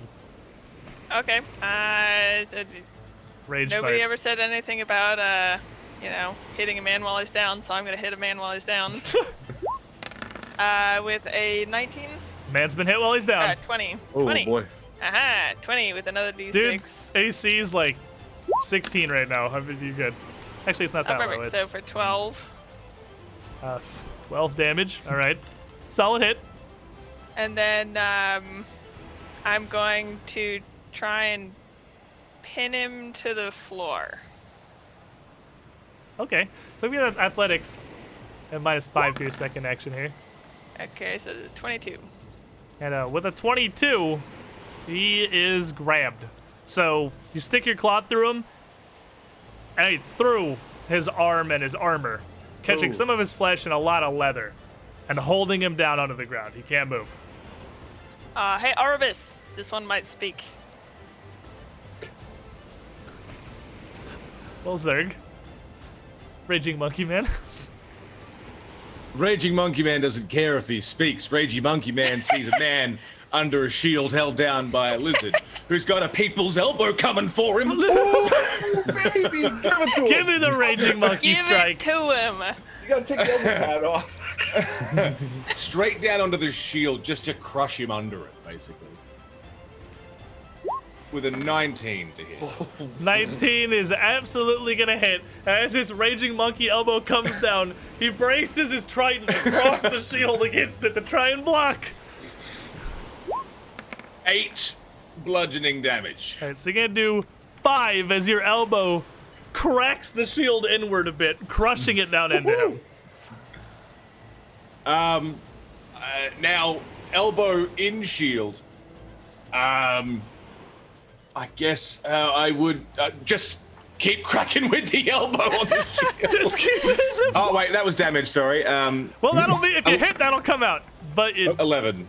11's not gonna do it. You slam an elbow into the shield. You can do it one more time. 13. The yellow. Oh, minus. Yeah. Minus 10, so it's 3. Yeah, you just slamming elbows into the shield as you're just laying on top of here. So when you see the pounding of wood as this druid is literally getting beaten into the ground here. I'll double move up to here. And tell him, sir, you really should surrender. We have the law on our side. There's nothing you can do. And I'll try to intimidate him. Okay.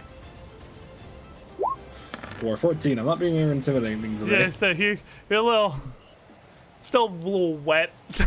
You don't look super intimidating right now. You're like a drowned puppet. Ara. You muted again, I think. Oh, there you go. Yeah, I was muted. I'm actually just gonna hold and watch Zerg and the Lizard Man beat this man. Arvis. I'm gonna try to double move here. 1, 2, 3. 1, 2, 3. You get the here with 2. Okay, so I see there. This is the last guy that's up, right? Yeah, Lizard Man's got his claws pierced through the dude's arm, holding him down, and Zerg is basically on top of him, just slamming his shield with his elbow over and over.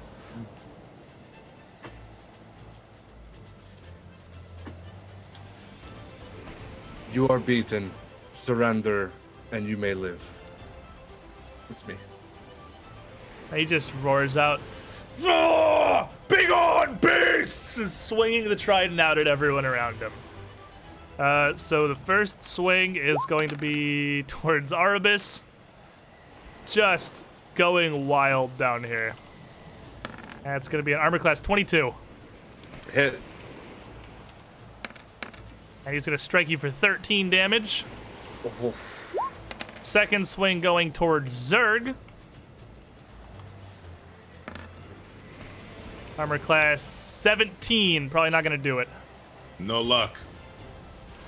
And once again, just kind of flailing it past you. He can't really get a good angle on you while you're on top of him here. And just keep his shield up in between the two of you.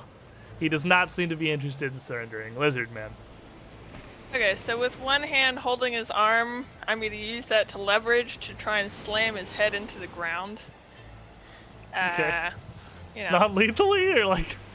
No, not really. Probably Okay. just Very fully lethally. Well, he's a slippery guy, so that's 14. 14's not going to do it. Okay, then I will try and readjust my hold because my claws are a little bit bloody, you know. And this one will probably do it. It's minus 3. So it's a 27. Minus 4. So it's going to be a 26.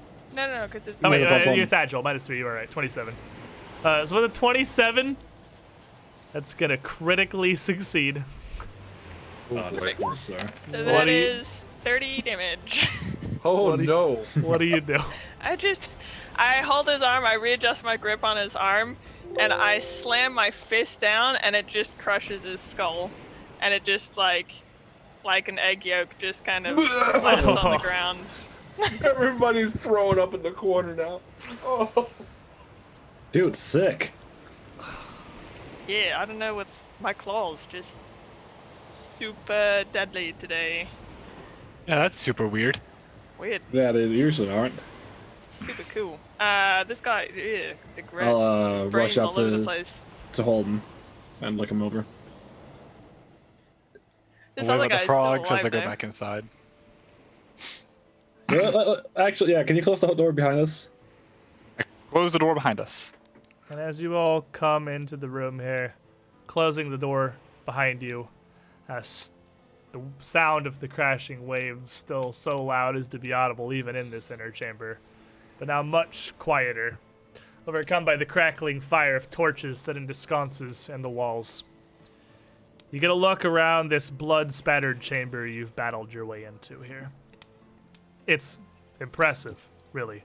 These 4 narrow columns spread throughout the entryway, each carved in 2 different forms. The ones on the left carved together as massive oaken trees, their branches spreading up at the top to hold the ceiling, and the ones on the right like woven, intertwined corals, climbing the full height of the room. Doors lead out to your right and left, but only a heavy green curtain before you separates this chamber from what lies beyond, deeper within the hermitage.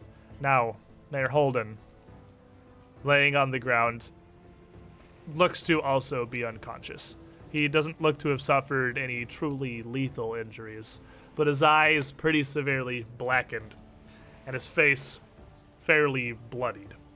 His clothes are a bit torn, ragged in places, with some other cuts and scrapes throughout, but nothing severe.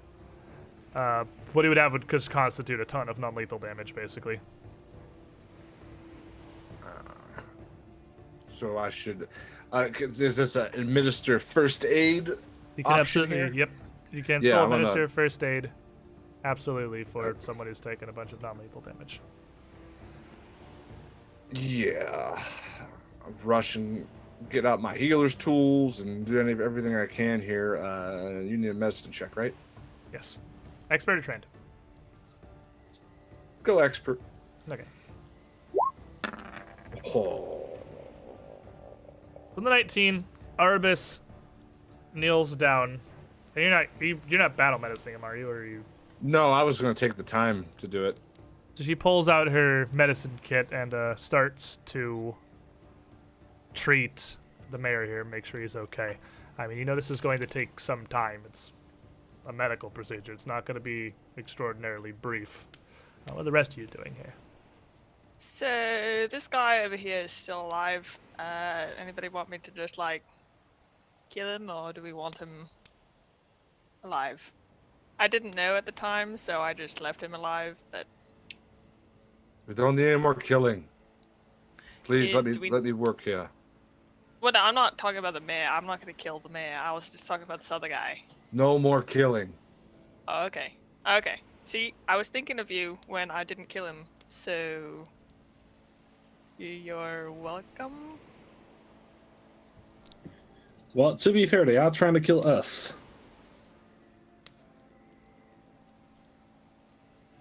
What about you, Zerg? Ara? What are you guys doing as Arbus kneels down to try to tend to this? Your rage wears off here as everyone rushes into the room and shuts the door. Hair receding. Yes, my elbow is it break metal almost. It feels pretty cool. Oh, His head not look so good, but it felt cool. yeah. Well, buddy, it's time for what we do every day. It's time we to know more about orc physiology. And I'll try and medicine him. I'm just gonna. Be careful, please. So Selwyn's gonna try to treat Zerg. Hell yeah. Oh my god, she succeeded! She did it, ladies and gentlemen. Excuse me, I've got a solid 60 for you. I have victory music on Sirenscape for this exact situation. Oh, wow. So special. So you learn that from every rare. failure. So Zerg gets 2d8 health back as Arbus is trying to treat the mayor. 10. No. 10 health. Slightly Solid. above average. Yeah, you're able to touch him up pretty well. He didn't get hit that hard in the fight. Still looks a little bit roughed up, but just a little. Knowing Zerg, I'm sure he's not bothered. I feel So- fine. After that 10 minutes of you guys, of you treating Zerg and Arbus trying to treat the mayor does not awaken.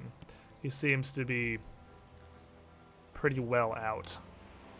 And even 10 minutes of her expertise isn't able to bring him around. Okay, I am not enough. Then maybe the Stormlord can help. Let's try this. And I'll just put both my hands on his chest and try to heal him with magic. Okay. You give him. Are you giving him a 2-action heal? Yeah. Alright, you focus all of your energy for this magic down into Mayor Holden. And roll me however much it is you're healing for.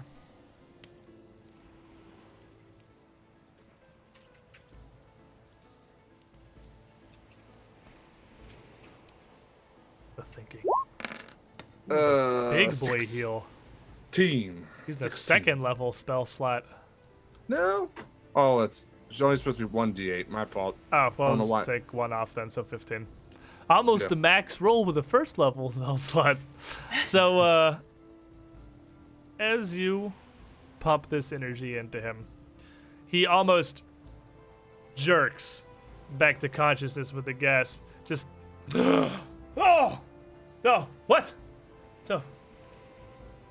And, Hey, Holden, my boy, my lad, my I man. wave at him. the circus folk, the carnies. Where Oh, are we? excuse me. What are you doing here? We're at the Hermitage. You got pip slapped, right? Oh, I suppose I did. Oh, Incredible. I can still put a mile away. Are you okay? What happened? oh, by Abbott on my head. It's been a mess. It's been a right mess. You. What day is it? God, what year is it? I feel like I've been here for weeks. You've been here for like a few days at most. We fixed your whole town, by the way. Everything's tip top. Sheriff's died though, but other than that, all peachy. And he looks around. Oh, Peachy. Have you seen what's happened with the druids? Well, I haven't seen what's happening with Now the dudes. hermitage has fallen. Fallen to what? No, and he looks and he sees the dude with the just the head crushed against the stone floor. There is no Past you head guys and just I would kind of, I would scoot like with my foot. I'd like scoot some of the brains back towards the head. Don't worry about it. Just a little. she rolls overly- over on the floor. Oh, oh, oh! What happened? My God, what happened? Oh, I looked again. I shouldn't have looked again. I would take the guy's shield that's like all dented in and then put it over his head. There you go. All fixed, all peachy. Can you explain what happened when you went here? Oh, yes. Oh, by heaven, of course. Yes. Doc, I came down to talk to Reginald, to talk with the leader, the one who runs the hermitage normally, and Right. immediately ran into. All right, get it all out. You're in Does the safe smell not hands. bother you? That's what I worse. can't smell, so Oh, Avatar, bless me. Give me strength. You're getting used to the gore. Also heard that brain was a delicacy in some places, so. Don't even think about it. Oh, okay. Okay. I came down here looking for Reginald, hoping to speak to him, get you an introduction, so you could see that these are perfectly fine folk, and their retainers imprisoned me immediately. Just tossed me in a side room and holding me here for days. Intermittently. I'm not even sure what exactly they were after. Just abuse and beaten for days. The whole time I've been down here. Not even really seeming to seek any information or anything. Just. They brought in one of their higher priests. One of the ranking druids. Wasn't any different. Just with magic. They don't even ask you questions. They just beat you. As far as I can tell, didn't even seem to be interested. They thought the whole situation was hilarious. that doesn't seem very nice. That is No! not the way. No, it sure as hell doesn't. Well, you're in safe hands now. Although, you probably They told wipe me those about- hands clean. Reginald's captive too. I learned that much. They told me he'd Oh. suffered much the same. I should consider myself lucky that I wasn't in his straits. You got to do something. Something's gone wrong. I have a question. How the hell did you make your way here? The way here is like almost impossible to cross. I just walked down the path. It's somewhat narrow, Oh. but Okay, it wasn't ruined then. Whew. the path's ruined. A little bit. Bloody hell am I gonna get back to Abberton? We'll help you. Don't worry. We'll figure it out. Ah, Shit. I'm fine. I'm okay.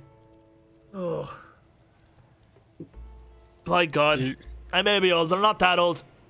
If you can make your way down the path, I can make it back, I'm sure. Don't worry about me anymore, well, anyway. As long as there's none of them between here and town. If It's you're pretty sure. easy going. It shouldn't be a problem. I'm just like, Selwyn almost didn't make it across, don't, shut the fuck up, plant. and Zerg almost fell off. Well, it's because Selwyn's kind of got slippery shoes on. So if you take your shoes off, you should be fine. Look, I've walked you- this route several times. I'm well, the only ones in town has been invited down here multiple times to talk with the druids. I'm a close friend of Reginald's. I've been down here every other month for the past couple of years. I can handle it. I believe in myself. Alright. But you have to help him. Something's gone wrong. They mentioned a Teroon, Miss Teroon. They've been speaking with. Something's wrong. Something's off about her, perhaps. But Right. gods, help Reginald. And I owe you my damn life. What a... Well, It hurts to laugh. Ugh. But it's... the mayor. Saved from a bunch of druids. My circus folk. Who could possibly even come up with such a story? I am a druid too. I could. I'm glad he didn't call us freaks. I don't think it matters what I call you at this point. I'll call you whatever you want. You saved me. Heroes. Hell yeah. Oh, high Heroes five. will do. I saw one. Damn sure, heroes at the very least. Oh. Just. He turns back over and kind of leans back against the wall. Just give me a moment. Give me a few minutes. But I need to get back to town. Just be mindful of the frogs outside. They're What's our been- friends. What's been happening? Is Abberton okay? Situation hasn't gotten any worse, has it? It's fine as far as we know. I think It's it's actually gotten a better. lot better. We've fixed most of the stuff. Oh, that it's thing good. is on. It's good. Fantastic. Great news. Church is ruined. Oh, that's fantastic. You led with that one, possibly. But the guy's still alive, like The guy's still mostly. alive. Yeah. Oh. Priest Red. Good. Yeah. Good. We I- blew up the mill. What? yeah. You're playing with me hard here. Selwyn. It was an accident. Oh. It's the mill's fine. We just blew. But you found the blew sheriff? The green. Yeah, he's dead. Oh! Bad point. By what nature do you... Doesn't matter. Doesn't matter. Doesn't matter. I owe you my life. And I take it... We saved the millers. Well, then what's the bad end of that one? Nothing. We saved the millers. There wasn't actually a bad one. The plant was outside with the one that ate the sheriff. There's a plant that eats people in the town. Oh, we killed that plant. Don't worry. It wasn't me. Look, all right, you know what? Why don't you catch me up on this one later? We'll consider it a wash for now. No big matter. We'll cover it later in town over a hot drink in the comfort of my own home. But for now, you lot don't look much better for wear than I am. I take it then. Oh, look, the shield helps, but I can still kind of see it. Oh. I tell you that's your work then. Yeah, that was us. Oh well, that was, Liz. Well, at this rate, at any rate, at this point in time, he bloody well deserves it. Did what you had to do, I'm sure. Scallywag. And I more than understand. But, this is wrong. This is all wrong. These are good folk. Reginald's folk. I've known them for years. I didn't know any of them that well, other than Reginald, of course. But Is Reginald a druid that's here, or just Reginald friendly? Homdale is the leader of the Hermitage. As Okay. far as he's ever told me, the worship they all pursue here, and the pursuit of the wind and the waves, the storm lord, whatever they call him, Gosra, god of nature. They all kind of go about their own inns and make their own pilgrimages and cover it their own way, but they don't really have proper organization, and he's the closest they got to a leader by merit of the fact he's the oldest one here. But And these were his men that turned on him? these are retainers, not druids proper, or not those that have any special connection, no magic of their own, but those who have pledged their lives in pursuit of walk the path of Gosra, to walk the shore with the rest of them, for their own personal reasons. Just as dedicated as any of the priests. I've seen these men. I've met them. I don't know them well enough to tell you the names, but they were fine men. And the priests, it's like something's come over them. Something terrible, I tell you. Work of devils. Could be Asmodeus himself, striding down from Chiliac as far as I'm concerned, but... Probably demons, actually. Is that a There's difference? demons in the church. Demons, devils, same bloody thing. Uh, And that's why the Stormlord has brought me here. would it be a religion check to know that they're on opposite axes? Maybe a religion check. We'll see. All right. Yeah. It's not a hidden check, right? Okay. They just yeet me out of religion day. Yeah. 26. Critical Natural success. 20. Natural 20. Okay, yeah, I'd say that you are frankly offended by the implication Yeah. of the same thing. Okay, And affront so to the very concept of your yeah. understanding. right. Okay, a devil is someone who's paid to kill you, and a demon is someone who just kills you regardless. Kinda. One's Is more that chaotic. better? Yes, because one had a reason, and one just killed you. Well, regardless, they got these demon fiend things. When they first brought the priests in to talk to me, for whatever reason. Again, wasn't asking questions, wasn't doing much of anything, just magic and petons. She had tiny flying imps with her. Devils as far as I've ever seen them. Little things, just Demons. scat few inches, whatever they were. Fiends of some sort. Alright, Some fair. hellish creatures from Fiends. down below. Look. Is the way clear? Path notwithstanding. Well, we should escort you out of the grounds, because there are some frogs there. They're our Yeah, friends. they're pretty nice frogs. Well, they're not really our friends. They allowed us to have our meeting. But we And our can ask nicely, and I'm sure they will let you pass and not kill you immediately. Yeah, let's He kind of looks Okay, at wow. himself. I have to say, whatever has you done, this let's see a It's couple magic. of bandages, but magic then. Never have I been so grateful. Then you should This thank pain's the nothing Stormlord. compared to what I've felt the last few days. I promise you that. Just don't look at this guy anymore. Well, I'll open the doors. and as you open the doors, and he kind of looks, and you can hear the waves pounding a bit louder outside again. You can see that the two frogs have already bitten off the head and one leg of the retainer that you left outside. Oh, whoops. And I as was the door going to opened, check on him. the mayor.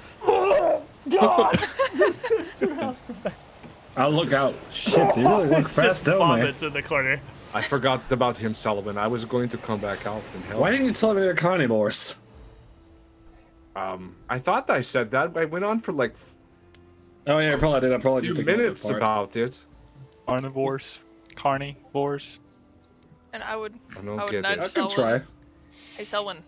Yes, me.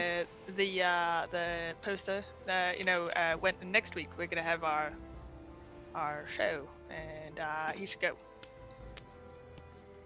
What now? The poster that's in your bag, a little like poster of our like little invitation to our Oh, show? show. Oh, should I hand him one?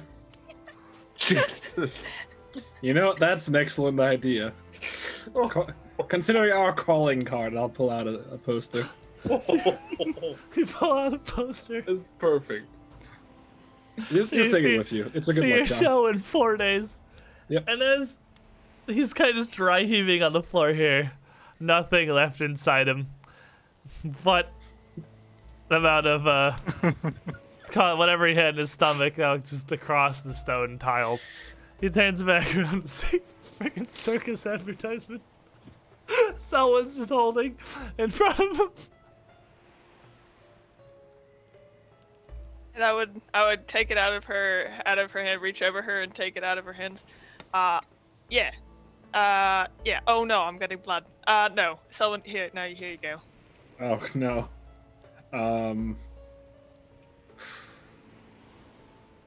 Well, shame to waste a bad poster, but I'll No, I hide. just got a little bit of blood. Don't worry. No. I'll hide the post underneath the shield. I'll accidentally lift it a little too much as I do. There's nothing left. That's good. All Oh, right. I'll pull out another poster. All right. I'll hand him this one. he's at one hand. Here you go. Something to liven your spirits. You doing another show? Oh yeah, it's gonna be great. Oh, we actually have more really bad news. There's a list of ashes in town. I'm sorry. With us around, it's gotta be such a disappointment. But So what? I have no idea who that is, but well, if you can handle this, I'm sure you can handle anything. I'll come to your show. I have no idea what day it is at this point. I'll be honest with you. okay. Well, right now it's Star Day, and we're doing a wheel day, so in 4 days. All right. Oh, my ribs. Oh. Yeah. Priorities. I'll be there. Sweet. The least I Perfect. can do. Yeah, yeah. The frogs outside seem right distracting. Yeah, you better make a run for it now, actually, just before they finish. They've been working quick. They're working on the skull right now. You should go real quickly before they finish that. Oh, yeah, that is Run nasty, too isn't it? fast. Yeah, As you that's see- crunching. Kind of pulls Ugh. himself up and sort of pats his balding head here, his hairline receded all the way back up past the midpoint of his scalp. Oh, my hat. I took my hat. Oh, no bother. Doesn't matter. Thank you. Thank Amador, bless you. Skills win in your favor. Oh, whatever it is. Priest Dren says to all the good folk. It's I'll a meet you back in zero. town. Thank you. I owe you everything. Now, make damn sure to come to your show, still kind of just clutching the ad to his chest. And stumbles into the door and kind of pushes it open a little bit to hear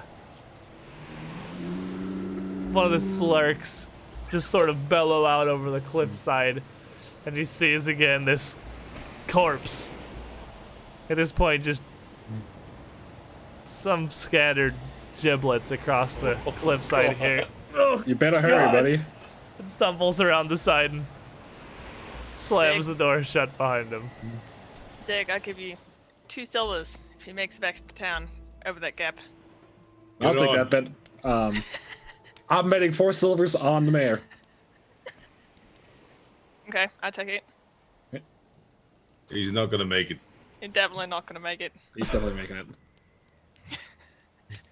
If he isn't, we're fucked. Financial situation's gonna be screwed. I'll be up 4 silver. His money is not the problem. You got this bet. The good thing is, So you lose, you pay us both. Yeah. well, if I win it, you pay me both, right? That's all. Yes. No, it's just me. You just made the bet on me. Well, I mean, if I have to pay you both, then I have to get something in return. So if I win, That I get seems- both. It seems unfair. No, it doesn't. We both pay you if he makes it back, and if not, You both pay us me both. 4 silver, Ah. and if I lose, I'll pay you both 4 silver. Deal. Okay. Deal. Sounds like a good plan. So where are we going?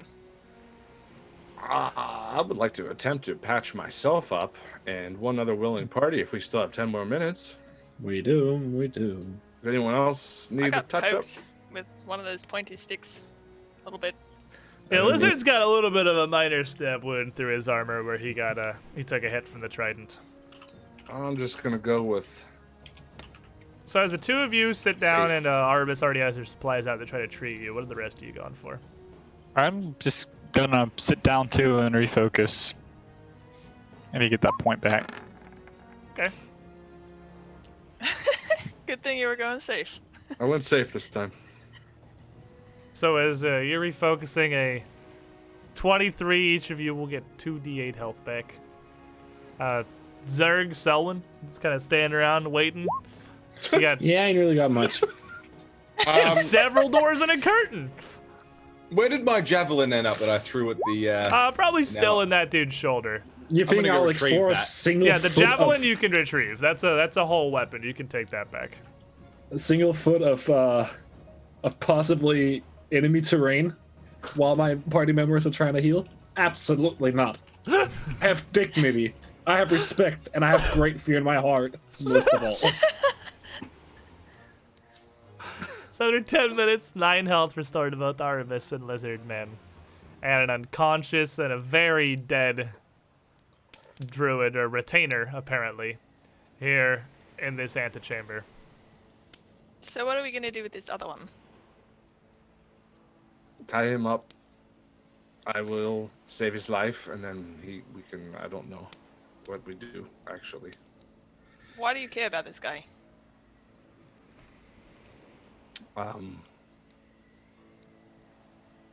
He wears the symbol of my god, for one, Yeah, but he tried to kill us, for two.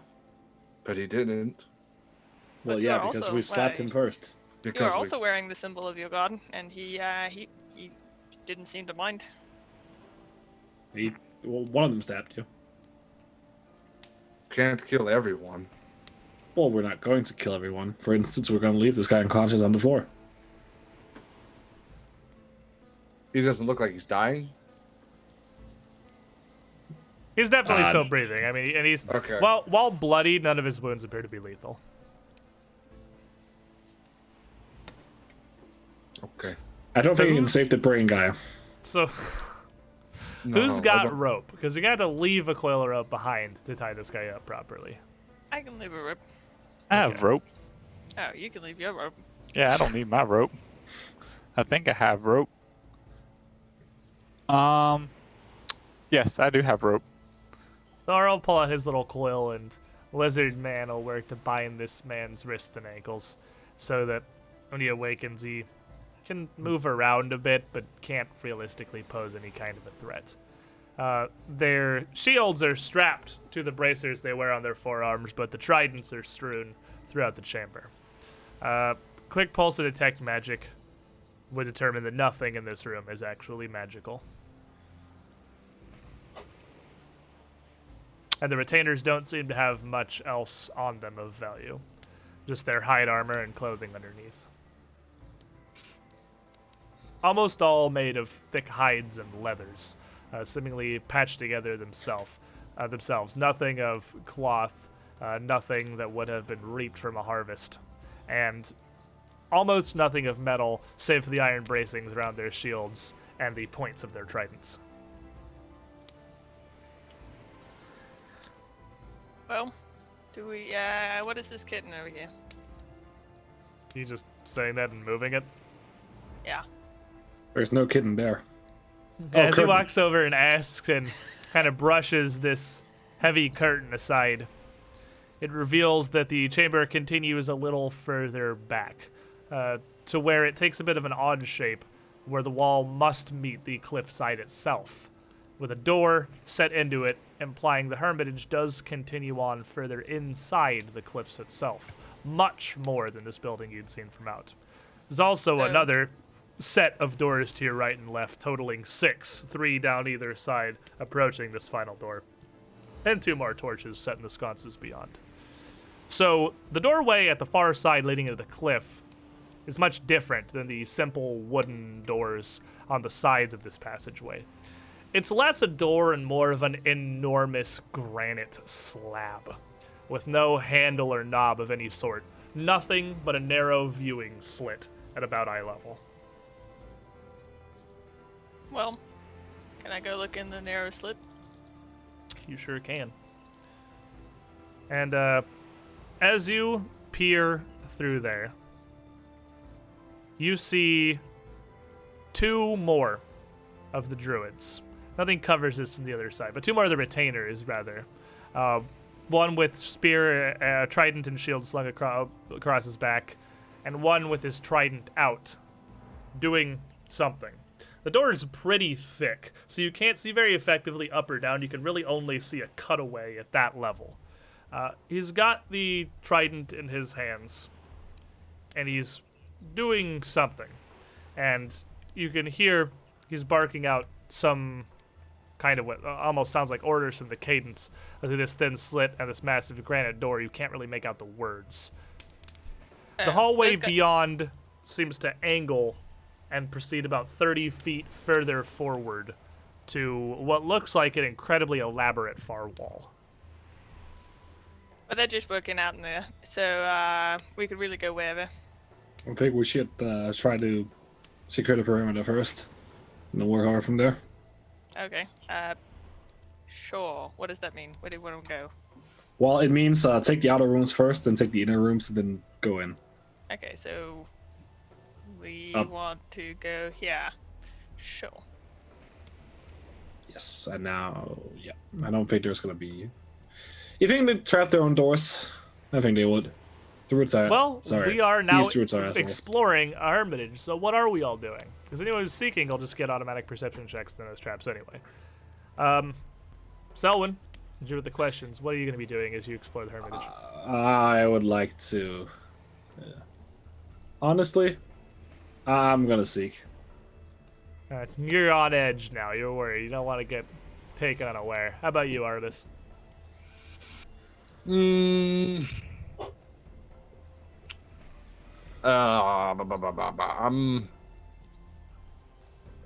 come back to me. All right, Lizard Man, what are you doing? You don't have to I give me got my like shield pick up. an exploration action. Just like you can literally tell me what Yeah. you're doing, and I can come up with an action for you.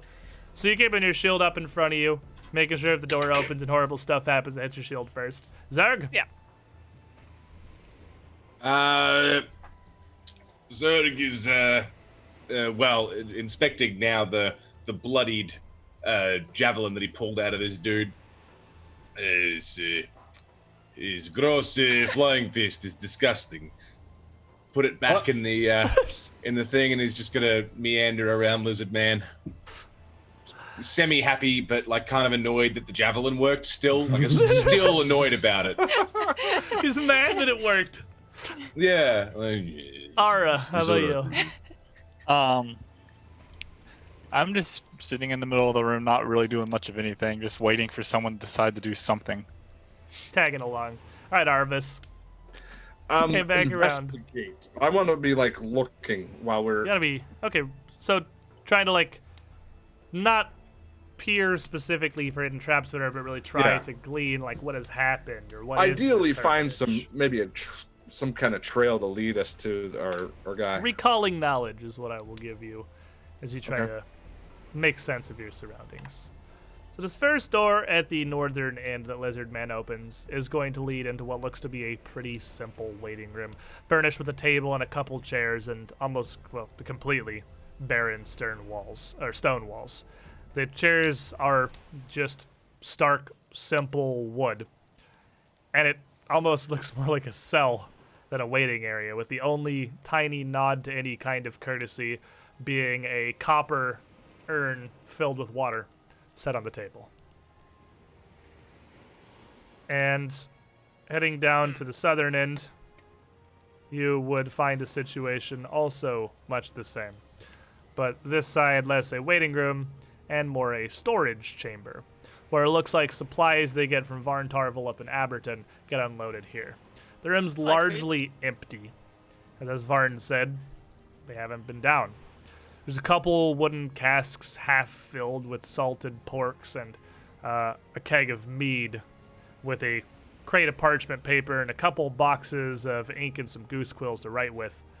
But Well, it was a long walk up here, so I have to refill my dried meat.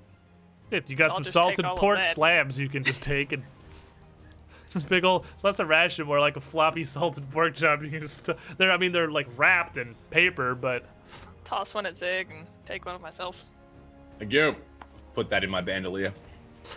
And as you look through the room, there is one more thing that looks as it may be of interest. There is a small bottle set next to the crate with all the inks in it.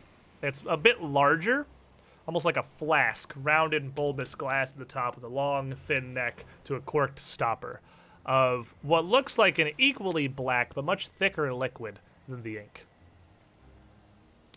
Almost like a syrup. Does anybody want to look at this? I'd pick it up and give it to someone. Probably Ara or Selwyn. Or I'd look anybody it who looked over. interested. Do I need any check to know what this is? To identify an alchemical item, you need alchemical tools and 10 minutes. Oh, I have neither. Second edition, there is no sippies anymore. There is no way to identify an alchemical item without alchemical tools. Don't worry, I'm not taking any civvies off that shit, dude. Whew. Well, previously you Things could not just make a look good. perception check to give it a little sip. Mm, Little tasty not a- taste. Not a thing anymore. Just a little, tastes like healing, or tastes like con poison. But now Piece you of actually death. need alchemical tools to identify an alchemical item, and it takes 10 minutes like everything else. I mean, you could still technically probably do that in this, but you're probably dead. It's if you also do it. identified with a craft check. Poison builds character. It builds a new character. Accurate. As he hands that out to the party, Lizard Man moves around and continues checking through doors here, revealing all 4 of the chambers on the far end of the room to be pretty basic guest rooms, it looks like. Each of them with a single, fairly hard, relatively small bed, a desk with a candle that's been burnt down a various amount and some basic writing supplies, with a chamber pot tucked in the corner, and each desk with a copy of a book, Hymns to the Wind and the Waves, which, Arbus, if you want to give me a religion check for your recall knowledge. Okay. Can I make one as well? Or You, if you want to stop seeking and recall knowledge as you're exploring instead. right? Okay. 14. For the 14, you would easily recognize this as basically the Gosrin Bible. This is his primary holy book. Now, the only room here of interest, the one Lizardman is opened here at the southeast, your second door on the left, where the bed is the only one that's clearly been used recently. The sheets on the mattress having been stained dark with blood. Outside the door were several small wooden shims just kind of laying on the ground that it looks like they used to jimmy the door shut to hold the mayor hostage here. Well, Also, his hat is on the desk. oh, I better get his hat. I'll Wait. take his I'll hat. hold on to it. Wait. Perfect. No. Can I see the hat for a second? Sure, you can have that. Selwyn, this is man's hat. I'm putting the hat Sure, on. bringing it to him. I was gonna say, I want to put the hat on. You can actually see the hat because his token has the hat in it. It is like Yeah. the wide-brimmed leather traveling hat, ye old and classic. Selwyn's got that almost Indiana Jones fedora going on now. Hell yeah. Probably huge on Where her. is the treasure? It is pretty big on there. But that leaves I all of look this great. entryway explored with nothing but the massive granite door now left before you. All right, form So- up, boys. I didn't see a handle or anything to this thing. You did not. Zerg can open it. Right, Zerg? Muted, And I- of course. What if I just like knocked? That seemed to work pretty well last time, actually. It didn't work well at all. No, What, they they were pretty opened the door? pissed. There's brain matter in the other room. Well, yeah, that was after they opened the door, though, so I feel like it works great. It's also. It's also meh. Solid contribution. He didn't want to contribute. So, no knocking on the door. We're just gonna try and, I don't know, slam open a granite door. Yes. Okay, perfect. Um, Perfect. We will both get a running start. oh no. Oh Yes. no. You ready? Yep, I'm Are ready. you gonna No. back up to running it together, Zerg, or? Yes. Yeah. All right. Oh, One of sorry. you's got to be the primary, and one of you's got to aid. I'm gonna I'll step aid, I into this guess. room. Yeah, I can make this my. I'll be So the as you primary. guys back up, Zerg and Lizardman together run full sprint towards the granite doors. Aura and Arvis hide in the doorways of the guest rooms nearby. First off, Lizard Man, give me an athletics check to aid. 17. Out of 17, you're there for moral support. Not gonna hit it hard enough to really help him out. You can't really get around him to help him. Zerg, give me your athletics check. 24. Oh my god. Ooh, did he do it? With a 24 and a massive crash of stone and the sound of splintering, exploding wood, the 2x4 barring the door shut is obliterated as Zerg and Lizard Man slam into the room. To the absolute shock of the two retainers within, one man holding his trident high, appearing to be training another slurk that's in here, turned, just kind of posted in a northern offshoot of the hallway. He appears to be attempting to get the slurk to turn around to face the door behind him, which the slurk does not really seem to be agreeing to do. As you come crashing through the door, the retainers jump back in surprise and turn towards you. Bloody! What? Surprise! There's a deputy sheriffs. You're under arrest. Lay down your weapons. And the one in the back calls out, No, this is fantastic! Gosra has answered our prayers! You have to help us! Wait, what? What we're helping with? And he sees the doorway, Selwood and probably Ara peeping his head around. How many of you are there? And the one in front, yes. Oh, by gods, thank you. Gosra, the blessing. He's come to save us in our hour of need. We knew it, brother. He would not allow his own house of worship to fall into such disrepair and fall to such evils. Oh, they're looking for. Okay, well, how do I sense bullshit? Wait, which one is it? And the slurk just kind of groans. Orbis, they're looking It would for be- you, I think. What you'd be making is just a perception check against their deception DC to see if they're I think bullshit. I'm being fucking tricked. 22. But a 22, 50-50, honestly. They are terrified. Both of them are terrified, and it is not of you. They clearly are absolutely worried about, well, something. You still have really no idea what's going on in here. All right, Yeah. boys, you're gonna have to be candid with me. If I'm gonna help you, I need total honesty. Hold on, You Fred. pulled my All right. leg, and I don't appreciate it. Right, young miss. Our crypts, they've been lost. Something came up from below, from some horrid realm. The Darklands, maybe. I'm not sure. But undead. Undead have overwhelmed it. Have these things made your kind particularly aggressive? And the kind of back. What? Aggressive?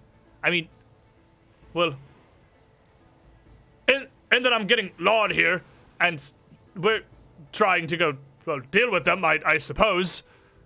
But this is beyond us. We're simple retainers. These weapons, ceremonial at best.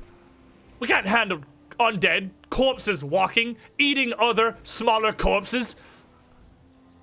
And the one feel front, like sometimes he's, bigger corpses too. It's worse than that. They don't seem to care about the size at all.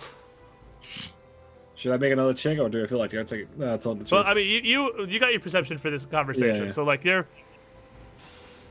they're definitely ignoring your question. You get the sense that they are not trying to lie to you. They are horrifically concerned about the undead that have overwhelmed the crypt. That's genuine fear. Right. Well, boys, if you mean us no harm, we mean you no harm. We will. And the Has, man in the back twirls his stick and like kind of twirls the haft of his trident and motions back. Lord, come on, out of the way. Lord, here, Lord. And this like, I just turns his head and looks at him, and just. Now, boys, I have one final question. What did you do with your head druid? And the one in front. Master Hamdeal. He made his way down into the crypts to deal with the ghouls. That's why we've such a problem. He hasn't returned. If there's and on the back, if they're strong enough to take him down, what chance do we have? So when this is full face lie. Yeah. Well, boys, once more, I feel like you're not telling me the truth. I'm gonna need honesty, or this is gonna have to end poorly. We're being honest. I don't know what more you want from us. Well, you're lying to me right now, and I just don't. Well, go see for yourselves. We won't stand in your way. We cause you no trouble, no harm. If you don't believe us, take a look. Where is your head druid? On the back. He's in the crypts. He's gone down to deal with the ghouls. All of our dead for generations are interred down there. He's not gonna let them just be consumed. Why was the mayor out there like all beaten up and stuff? On the front kind of looks back. They sort of look at each other. Eyes go wide a little bit. Turn back around. I don't know anything about the mayor's visit. We've been dealing with the ghouls. But Can I, like, you're lying walk to me forward? about.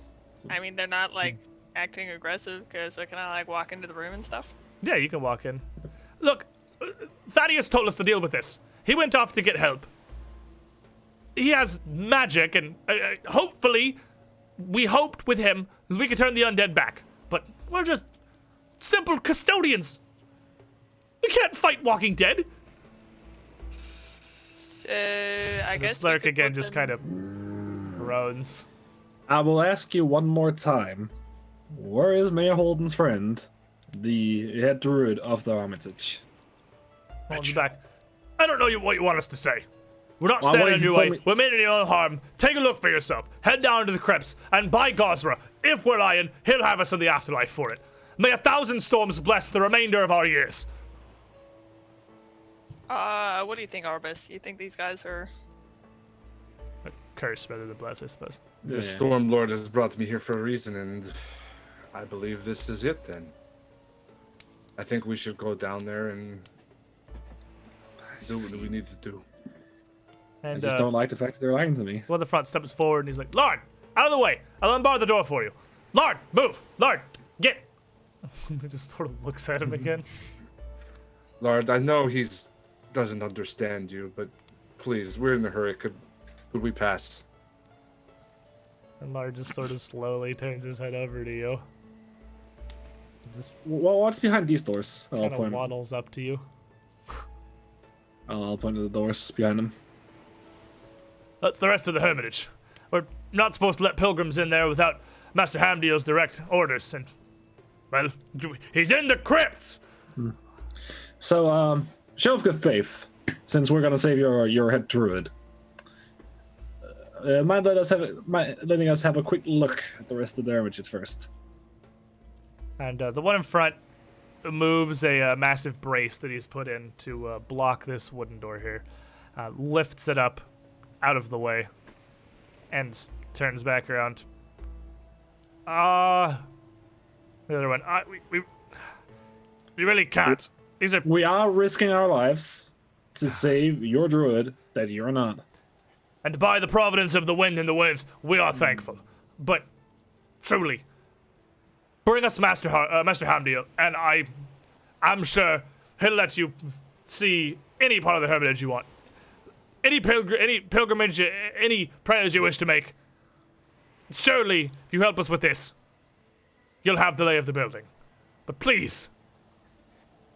And Lard just kind of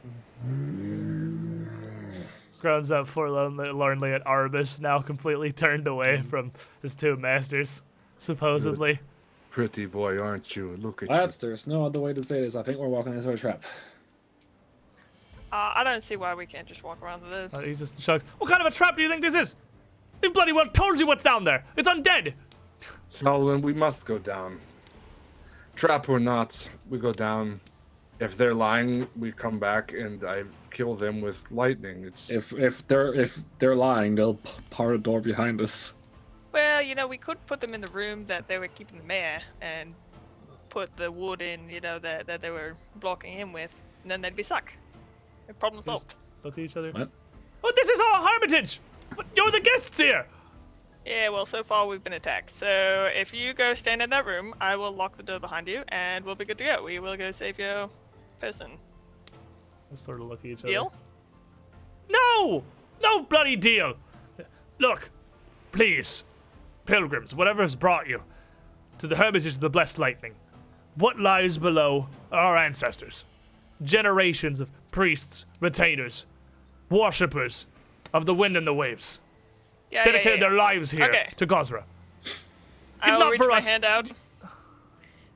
Look, I don't trust you. Someone doesn't trust you. If you go into that room and we lock it, we will go down there. We promise, and we will fix the stuff. They don't If put you this do out- not, What's the we're word? gonna have How could you problems. not trust us? Well, we told you there's undead down there. What are you gonna go down there and there's more undead? You already know the problem. There's no trap here. Well, the someone problem says is lying. you're already lying in one aspect, and I'm not really sure about some of the other. I understand you're terrified about the undead. It's just a lot of the other aspects of your whole storytelling isn't coming together, and it worries me. You know, it's how it is. And they just look at each other. If you Look back at being someone. candid or being honest, then we wouldn't have this issue. We're And being bloody honest. What do you want from us? That one, Well, "Oh." you're honest about the undead. They could just come with us. We could do this together. See, there's an idea. You can help us out. You Alright, you wanna lead look the way? more than capable. Yeah, of putting you in a closet and locking you there. Perfect. Okay, if you have a problem with us locking you, then me and Zeg can just take you and put you in the closet and lock you there. The guy just slaps his palm to his head. You'll be nice and safe in the closet. Don't Look. worry about it. You'll even have a bed, even though it's a little bloody. Pilgrims. I'm not a pilgrim. If you call me a pilgrim again, I will actually just kill you. I'm the Storm Lord. Yeah, Or she's the Storm Lord, and Stormborn. I trust her more than I trust you. So, I'm you guys Selwyn. start walking to the closet. Start. Zerg's gonna take a step forward, and I am strongest man alive. Now get in the closet if you know what's good for you, with an We're not attempt to getting in the intimidate. damn closet. And he reaches back for his trident, just kind of backing away as Lizardman approaches. We're not going in the damn closet. Get Well, if you in tell the truth, you don't go in the closet. And Look, as you Graham. get closer, Lard sort of turns around and gets a little low and growls a bit more agitated. And Lizard man. the one further back, see, you told him I was learning. He knows us. He may not be able to do anything, but he knows us. Oh man, We don't need any more violence here. We want to help. I Let us help then. would like to not get into a fight with these Someone. people. Someone. Right? Yeah. If we go into the crypt and it turns out they're lying to us, we just come back up here and Zerg and Lizardman will rip them arm from limb. So I don't like the sound of that, but you're not lying to us and you're okay. I mean, we're not, but I don't like it. The first thing you fall back to is the ripping of limbs. I can't happens. stop them. Limbs very well, thank you very much. He does. I've seen him wishbone a guy before. Well, it was a really small guy-looking thing. Well, Sowen, what do you say? Well, boys, into the trap. Okay, I'd lean in real close to one of the guys as I walk by. Lean back. You're lucky your pet is kind of cute. All right. Yeah. And as- So that's the direction this door over here? Yes. So, Lizard Man, as you step forward up to the door and open it, you just see darkness. Stairs before you, descending downwards into blackness. I cast dancing lights. Okay. So you can cast out a dancing light. Oh, it's 4 dancing lights, but yes. It's 4 dancing lights, but like together in a nugget. Like a nugget of dancing lights. So, how much light does that put out? 40 feet? It's Same as a torch? It's the same as a torch. Each one's the same as a torch. Okay. So you cast out a dancing light into the hallway in front of you, which illuminates the stone steps leading down into the darkness. At the bottom of the steps, there are certainly sconces for a torch mounted on the wall, but there's nothing left in them but a small wooden handle set in the base of it. Appear to have burnt out long ago. Well, I guess we go this direction now. Bye, Lizard Man. Yep. Well, This Lizard Man heads down the steps Strongest man. Your turn. With Zerg behind him. You do not whistle at Zurg. I didn't whistle at. I whistled 4. And That too. Nice cover. The group of you move down the stairs, and the closest retainer says, "See? No trap. Nothing there. Just crypts Yet. and undead." Quick, help me close the door. I see Sal when I made a joke. See? Oh yeah, right. Very funny. Woohoo. I'm sorry, I tried. Yeah. Well, I mean, I thought it was funny. come on in, Ara, so they'll route the doors behind us. Also, as I walk by the retainers, I look at them like, also, I'm Aura, and if they don't rip you limb to limb, I'll burn you. Hell Steps yeah. out to To the look. door. Are we following? And he draws out his trident off of his back slowly. I don't know how much help we can be. There's not a lot of space down below, and I have no magic. No, Oh, keep hell. lots safe. Okay. Secure Well- our exit. Secure the door. Make sure Well, nothing don't- cuts off your retreat. Yes. The other one kind of pokes his head in. Best of luck. Please. The hermitage depends on you. All right, when we come back, you better tell me where your head druid is. But you'll find it before we do. So I doubt that. All right. Well, off we go. Yep. Into the dark. Oh, the light's following us. I can see in the dark though. So it's into the You dark. can see in the low light. I can see in the dark. Almost positive you don't have dark vision. Do you? No, I can see in Okay, I was the like- dark. I was like, I'm almost positive you don't have dark Yeah. vision. I see the darkness in the dark. So I'd as say very- Ara moves the dancing light forward to illuminate more of the path, you can see at the bottom of the stairs, this turns into a very narrow hallway, which only travels a scant 20 feet before abruptly angling to the left again, where Lizardman can see the very top of another set of stairs. Okay, guys. Well, I guess it's gonna be lots of stairs. Leg day today. Not very good. So with can I just like stairs. keep going? As the group, you just kind of advance down through this here, working your way down into the crypts. Behind This is you. very creepy. I don't like this. Good luck! Holy shit, it worked! As you hear the door slam and the bar set into place behind you. Surprising probably absolutely nobody. Well, You are now Break sealed trap, in, guys! sealed in the crypts. as I look at Zig, who literally broke through the last set of the granite door with a he I'm crashed like- to the ground. This is a simple wooden door with a beam on it. Honestly, I think for sheer theatrical effect, sir, you should probably go back and break the door right now. I can do this. I break Yeah. door. if he doesn't, I break door. I grab them. They come with us. No problem. Yep. or we could just take them from limb without the No, frog. they come Now- with us. That's their punishment. As you move, you hear hammering coming from the doorway. Hey, Zerg. Oh, maybe we should Okay, go this break no it down sounds now. good. I go open door just to Yeah, see yeah, what's yeah. happening. Okay, that's a good plan. I'll start make sure they're sidling not- back past everybody. All right, strong men must do strong things again. Here we go. Yeah. They really closed the door behind us. Oh, Yeah, absolutely. they're hammering it shut. You can literally hear them hammering it shut. Arvis is just like rolling her eyes so hard. Is the hammering still happening? Is Zerg in Hammering front of the is he door? right next to the door? You can still just hear. I'm gonna try and put a fist through the door. Okay, just give me an attack. It's a wooden door, so just give me an attack roll to or give me your damage rather, to try to just break through the door itself. 6 bludgeoning. So with 6 non-lethal, you punch the door, and it's a bit of a crack as the wood gives a little bit, and you hear boy, Gosram. The hammering increases in speed. I walk up behind Zerg. Hey, Zerg, you want to punch through that door? 8 bludgeoning. He turns back around. Craig, get over here! Help me! As he Cast hit magic the door fang. again, and some of the wood just kind of cracks outward, and you hear. Because they're both just hammering furiously on the other side. I cast Magic Fang on his unarmed attacks before he can start punching again. All I right. punch again. What is? I don't know what that adds. It gives you 2d. That means it you roll doubles. 2d4s. Oh, 2d4s? Yes. Yeah, so we plus an extra d4.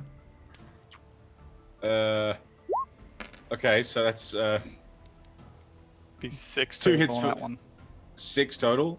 Yeah. The The 6 first one total as you slam into it. It's still a pretty sturdy wooden door, and you punch pretty hard. It's not like our modern interior doors. It's solid planks, and it's reinforced enough that it's fairly hard to punch all the way through. You're cracking some of the wood, but you're not really making any kind of headway to putting a fist through this thing. How much room do we have on this stairwell? Just barely enough to sidle past each other. Like you have to squeeze past each other. Resident Man still is at the bottom, hearing all this pounding, as his sword and hammering, and Zerg just punching the door. Just run through it like we did the other door. Okay. I'll step down a couple of the steps and shoulder barge the door. A little harder to get momentum running up some stairs, but yeah, a lot harder to get momentum running up some stairs. With a 14, as you slam the door, it barely budges in its frame, as they've already Dig. nailed a board or two across the outside of it into the outer frame to hold it shut. And it's much harder to build up speed, rampaging up some stairs. This is fair. Plant, just burn the door. It's made of wood. Just burn it. Like bonfire. I don't Maybe think they're that's- scared and they just closed it behind us because they're frightened. No, because they're Frightened of assholes. Zurich, perhaps, yes. So are you I'm too gonna- weak to bust through the door? Like, come on. Hammering continues. You better fucking. Yeah, come on. Let's hear it. Oh my goodness.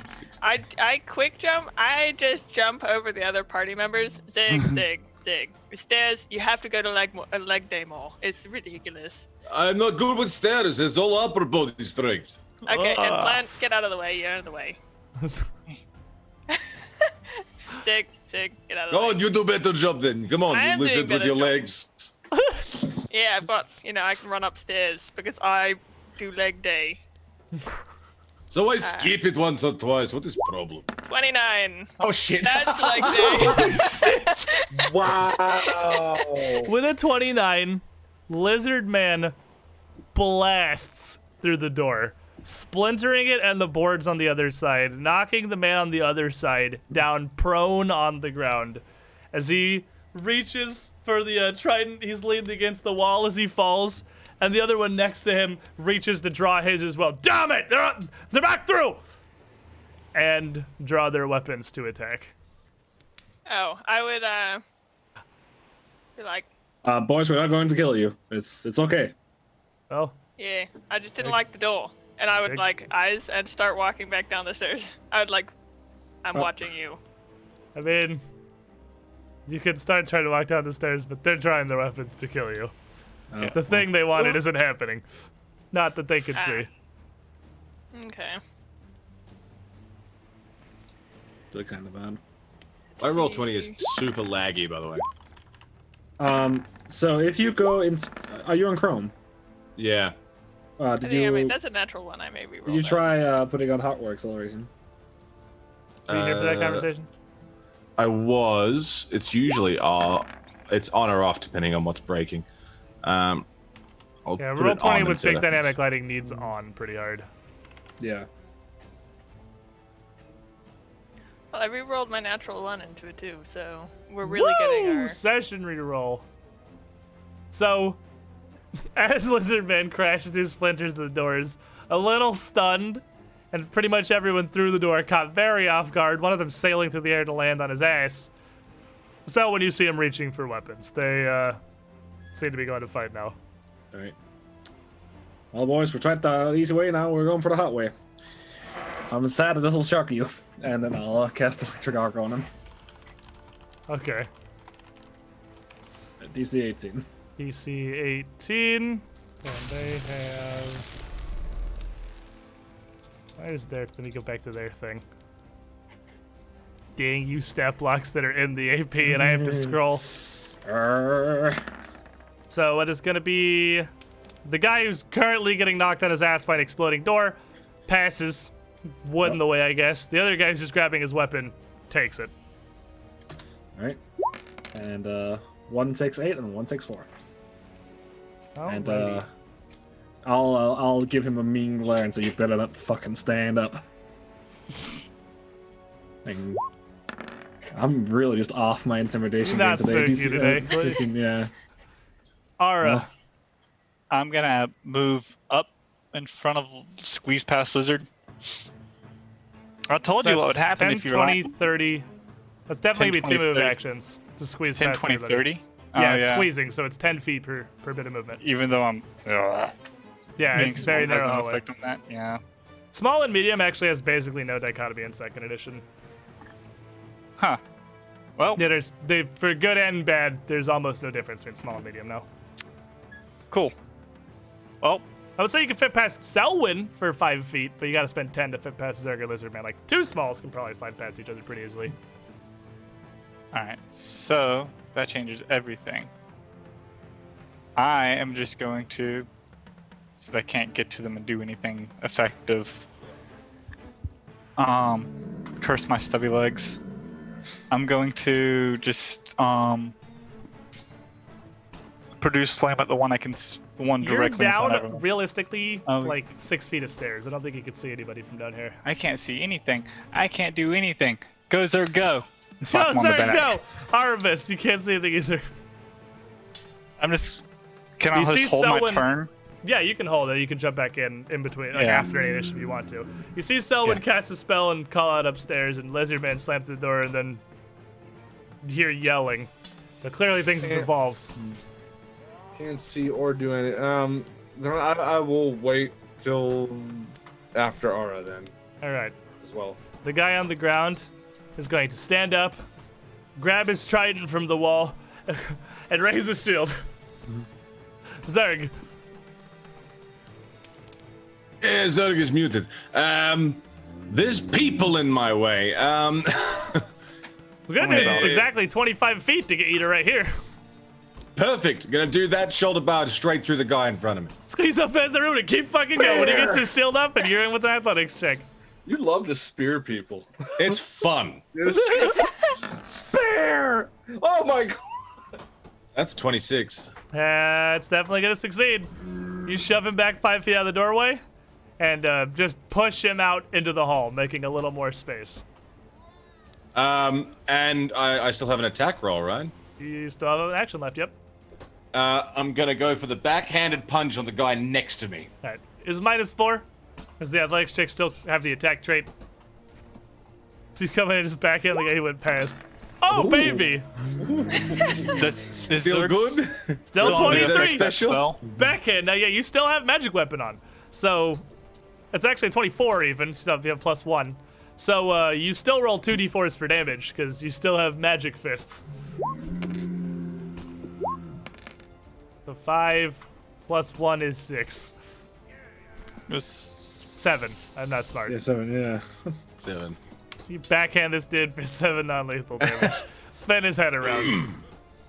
Lizard man. I'm going to Zerg jumps past me. I'm going to step up to the top of the stairs. Swing around this. Can I like jump over this guy? Acrobatics. Get over here? Yeah, it's acrobatics.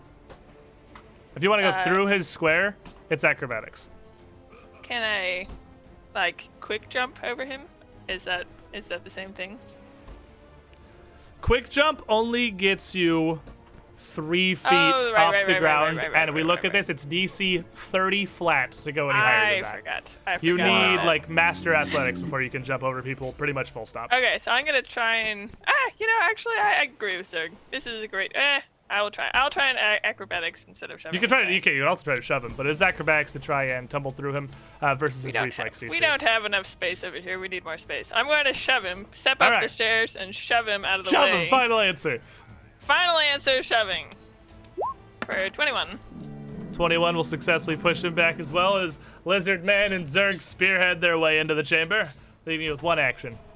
Okay, and then I'm just going to slash down at him. Trying He hasn't to. even gone yet. He's getting bullied. Yeah, well, he's an idiot, so you know I don't even feel. Oh, that was laggy, but I clicked it twice, so it's either 28 or 20. Well, No, both of those are hits, and Okay, good. both of them said damage 5. So that's he gets gonna 5 be a damage. 5 damage hit. Yep. So the I slurk. want to Oh, you want to step back in. Go ahead. I want to step in now that everyone's cleared out of the way, and I Now can the walk room up the has been made. stairs.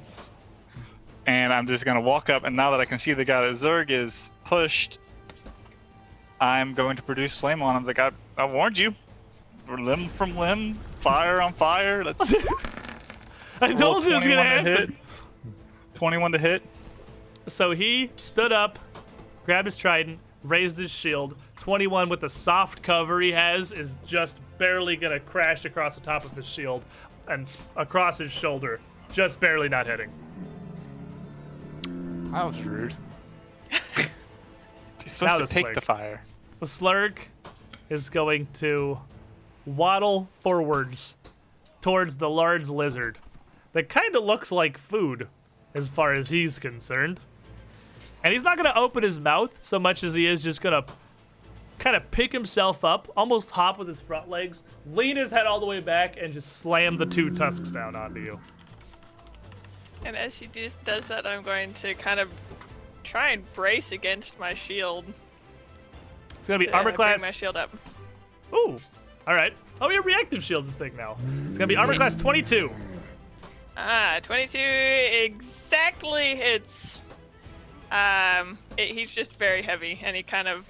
He's a There's not chunky much boy, and my he's got shield like can 2-foot tusks. So a tusk shears down into you for 8 damage. Okay.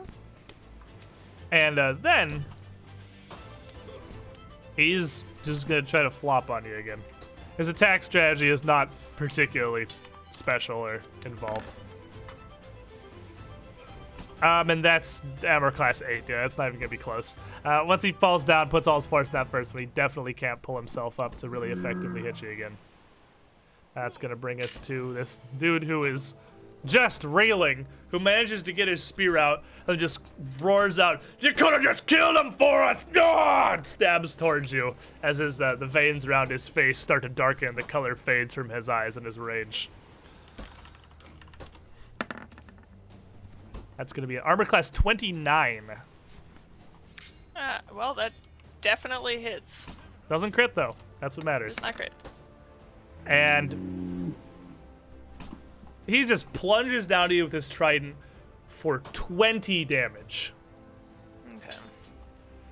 twisting the tines of the thing as they stick into you and almost forcing you back. You don't have enough good in your heart to help old men in need! Selwyn. So can I move around this like pillar here? Yeah, you can squeeze through Zerg and Lizardman squares. It's going to take you 10 feet of movement to skip around Right. that, basically. This is 10 feet. Just like from this 20. square to this square would be, or I mean from this square to this square would be 10 to squeeze around. Stop moving Yeah. yourself. From this square to this square. Would be 10 feet. 10 feet, yes. Okay, so I still have 10 feet left. Okay. I'll move to here and swim faint. This dude. Won't why have would- old men need. Sorry? Why bully this guy? Well, because he's yelling and he's being really mean. He's being very rude. That's fair. 27 on the first hit. Whew. He did not put his shield up, so a 27 is absolutely gonna hit. Solidly, nearly a spectacularly lethal blow. Right. He's gonna take And, 6 damage. Then the snuck attack. I'll use my session reroll Okay. for a 19, and he is 19 will flat-footed. hit. And yeah, that one is definitely going to bring this guy down. After So a mighty. I come in with the first, hit him slightly. He's kind of trying to block it with the shield, and I just twist in the lower sword, bringing him down. And he drops back, the trident dropping from his hand, still stuck in Lizard Man from how hard he hit him. I'm really glad that didn't crit. Oh man, that would have 40th of it crit. Oh yeah. Oof. And then Arbus come back around as everyone runs up the stairs before you. All right.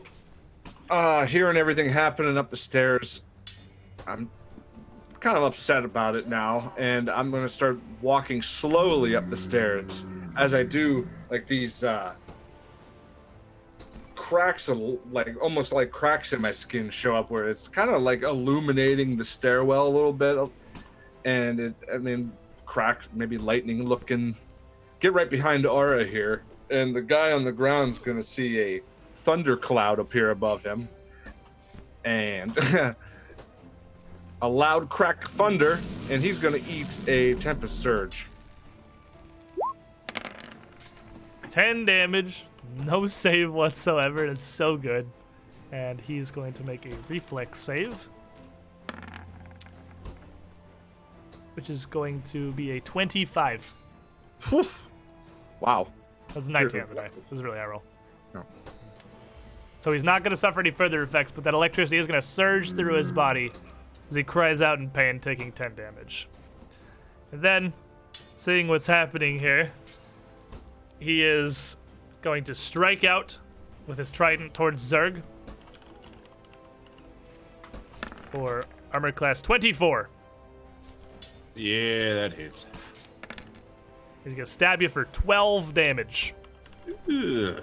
before stepping back and keeping his shield raised. And just looking over to the side. Crag! No! Crag! You bastards! Zerg.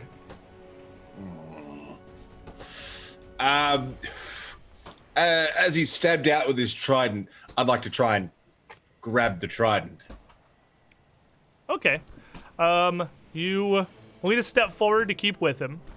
Yeah. You can, so I'm gonna just give you the disclaimer on this one. Of all the things you can try to do to somebody with athletics, disarm's really cool, but it doesn't really do anything unless you critically succeed. So you need a real big roll. But a critical success will literally rip the weapon out of his hands. Like that's a thing you can do, but it's tough to rip their weapons away. I guess I just want to hold it then, I guess. All right, just give me an athletics check then. 16. And with a 16, that's not going to quite be enough as you grab him and he spins the half of it to twist it out of your grip. All right, so I go to grab it. He spins me away, so I'm going to go for the use that momentum to shoulder barge then. He just likes pushing stuff. He loves it. It's fun. All right, athletics at a -5 for being your second attack trait. 10. A 10 doesn't critically fail, so he doesn't knock you down, but you push into him and he just pushes back against the shield, almost knocking you over instead. Lizard man. Stumble. I think you're muted. You're definitely muted. Yeah, I catch Zerg as he stumbles backwards, push him upright, squeeze by. So that's 5, 10. Go all the way around here. And then I'll just kind of slash at this guy from as he's looking at Zerg. Circle around the hallway behind him. The flank. The flank. Aha! With a natural 20. Well, Max damage. he's dead, so. Shield block doesn't even save him from that. He's down. He turns his shield back, and your claw just smashes through it, splintering the wood of his shield, just dropping the metal frame onto the ground as you skewer him. And then I'm like, Arbus, this frog. Can you like make friends with it? Because it's really not a bad frog. It looks like an okay frog. Aura. Arvis, what are we doing about frog? Because it hurt Lizard, and I'm not a big fan of that. It's not that bad. Don't worry about it. So you're waiting? Yeah, I'm gonna wait. Oh, after Arbus? Yeah. All right. Yeah. The Just frog, move right here. now it's seeing everyone kind of rushing up the stairs, looks back and forth a grit, bit before it kind of pulls itself up, and you see the like fat around the side of its belly just kind of ripple and roll. No. Before it lays down, you just hear a rippling as it jets out streams of disgusting smelling thick clear liquid all across the hallway around it, coating the floor around the frog in this gross sticky substance. And I will let you all see the area that he has just sprayed thick filth across. The smell hits all of you immediately. Arabus may be far enough back to get away from this, and Ara can't smell, but everyone in the hallway is overwhelmed with a stench of now wildly overpowering, thick, rotting flour. Now, while it's just wiggling into the ground, that's his whole turn, spraying this stuff out. Selwyn. You're muted also. Yeah, I'll drop my weapon. And I'll start beating its ass. I'll twin feint the, So, I need you to make me an acrobatics check to keep your footing here on this ground. Alright. 19. With a 19, let me check his. You are good. You slip a bit in this as it sprays out, but keep your footing. Ugh. Don't need to spend any actions. Right? You are, however, flat-footed. You can't protect yourself very well while you're on this, regardless. Okay. And I'll Can't really try to dodge. punch him once with a 14. 14, your little tiny gnome fist just kind of Yeah. hits lard. And here comes the follow-up, the feinted one. On another 14. And that also just kind of slams into him. He's not paying you any mind, and you're just beating your tiny gnome hands into Lard's Alright, flank. that's it. I'm scaring him. I'll give him a mean glare. This is gonna be the nat 20. Do it. God damn it, 16. I have not rolled well on these intimidations. Well, the good news is, as you pound him twice and glare at him, he seems surprisingly concerned. He's not a smart creature. He understands when he's being intimidated and postured upon, and he kind of wiggles in his own grease, belly on the floor, away from you a little bit. I'll Arvis, just be overcome in awe. That's what worked? he's actually spooked.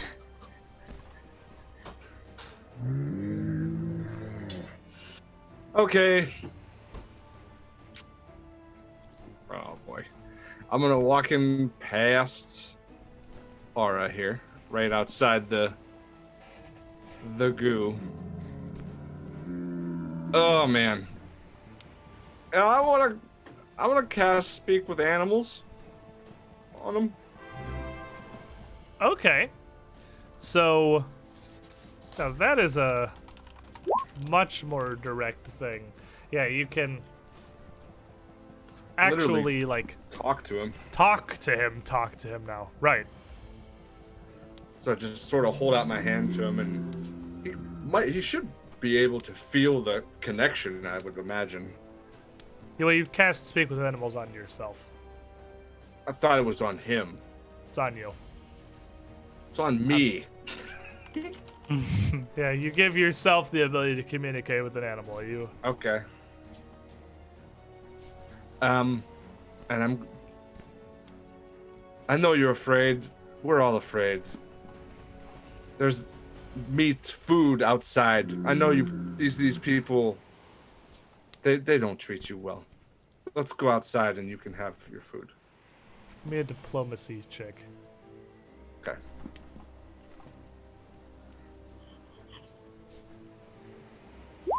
$26. Natural 20. Natural Very- 20. The Very slurks will lay on the convincing. ground, kind of goes to pull himself up. Tiny hit. And still sighing, like, just kind of scooting a little away from Selwyn. Hold up my hands to everybody. All right, stop, everyone. Okay. Stop. And Everyone's scared. he continues flailing, that gets up to his feet. Like, maybe a foot further away from Selwyn. You hit meat friends. They were very mean to us. We were just defending ourselves. There's no reason for you to be roped into this. But they feed. I was going to walk you outside. A couple of your friends they have a meal already. Okay. And I'll walk him out. I will walk him all the way Then he, outside to his friends. You see the Slurk kind of shake himself off a little bit, and he stops fighting. He stops fighting entirely. Just kind of, and everyone else, it's like Dory talking to a whale. He's just, and Aramis just turns back. I like that. But it seems to be working because he just stops. He's now standing there. Good job, Arbus. And I'll start walking with him to the door if I can't I'll move. get out of the way a little bit. Zerg, you should take the bodies out there so he has food. I can't even. That's fucked up. I As you can't go to, A circle of life, man. go to walk him out. He's asking, "Is meat? We need meat. Hunting hard. Meat friend Yes. easy. It's very yes. It can be very difficult. They want me do spins, but feed even if don't. So don't." Right. It's a simple life. I understand the hunting is difficult, but this will make you grow. You can build on this out here in the wild with your friends, and you could tell the tale. How you become your own Squelch. But like meat friend better. You won't even remember him soon enough. The wild As is As full you're of- walking through the entryway with the two bodies in there, the first Yes. one he walks past is the unconscious body. And as he walks by, he just opens his mouth and leans down toward him. Oh wait, maybe not him. Maybe not him. There's outside there already. He's just injured. The other dead is what you should probably feed on. Better But food. food. Right, man. I just kind of keep trying to usher him front door. He's a pretty big frog. He's like 4 feet around. He's a massive Is everybody beast. else just standing there like jaw on the floor? I'm trying to get I'm trying to convince Zerg and Lizard to carry the dead bodies out there with you. Sure. I can get one of those. If it makes this frog man heavy, then sure. I'm I desperately can trying to clean. also just drag. If I'm next to the one with the brains, then I can just drag him. He's significantly lighter because heads are apparently really quite heavy. So you toss a few of these retainers that you've killed so far I outside. do, but it's By the time you get outside, there is absolutely nothing left of the first retainer, who has, other than some stains on the stone and some little bits of viscera strewn Oh, this across the is rock. But the other Incredibly two effective. slurks are still there. And as you come out with several corpses, and one of them just kind of plodding after you, he just to the one still asking, food, meat. They get outside, and the other two turn, meat, meat, meat, Yes. meat. Just both plodding towards you. This So- here. Do you know him? This is Lard here. They have zero interest in lard, and all of the Okay. interest in the bodies that Lizard Man is getting outside onto Yes. the stone. See, you can feast, and now you can go off and explore the wild of everything, anything you want now. Selwyn, if we ever But- need to hide a body, this is the place. Yeah, it's pretty great, honestly. Carol fucking Baskin. So- Um, As we bring the corpses of our enemies out to feed the local slurk population, there, I suppose, we will end our adventure for today. we bring the corpses to the courtyard and the curtains to a close. Oh, we missed the sign. Please do not feed local wildlife. Protagonists, that's what we are. We're the good guys here. Circle of life, Half the man. party Doing the can't good even. work. Very natural. Feeding the Half the frog party- population. They're nature worshipping retainers. They, circle of life. Exactly. There's. Why should it go to waste? It's very wasteful. We're the good guys. But Half the party. certainly the Hermitage is as we feared. Whatever has overtaken this something, some kind of clearly dark power courses through these retainers, these custodians, even the non-magical. Just the pilgrims who came here once to worship the altar of Gazra, now sullying his name with false claims to get you to just do their bidding.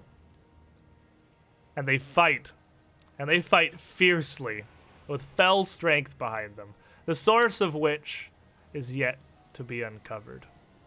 Next week, when we return, we continue our quest to the Hermitage of Blessed Lightning to find the source of all of this. Thank you all for being here.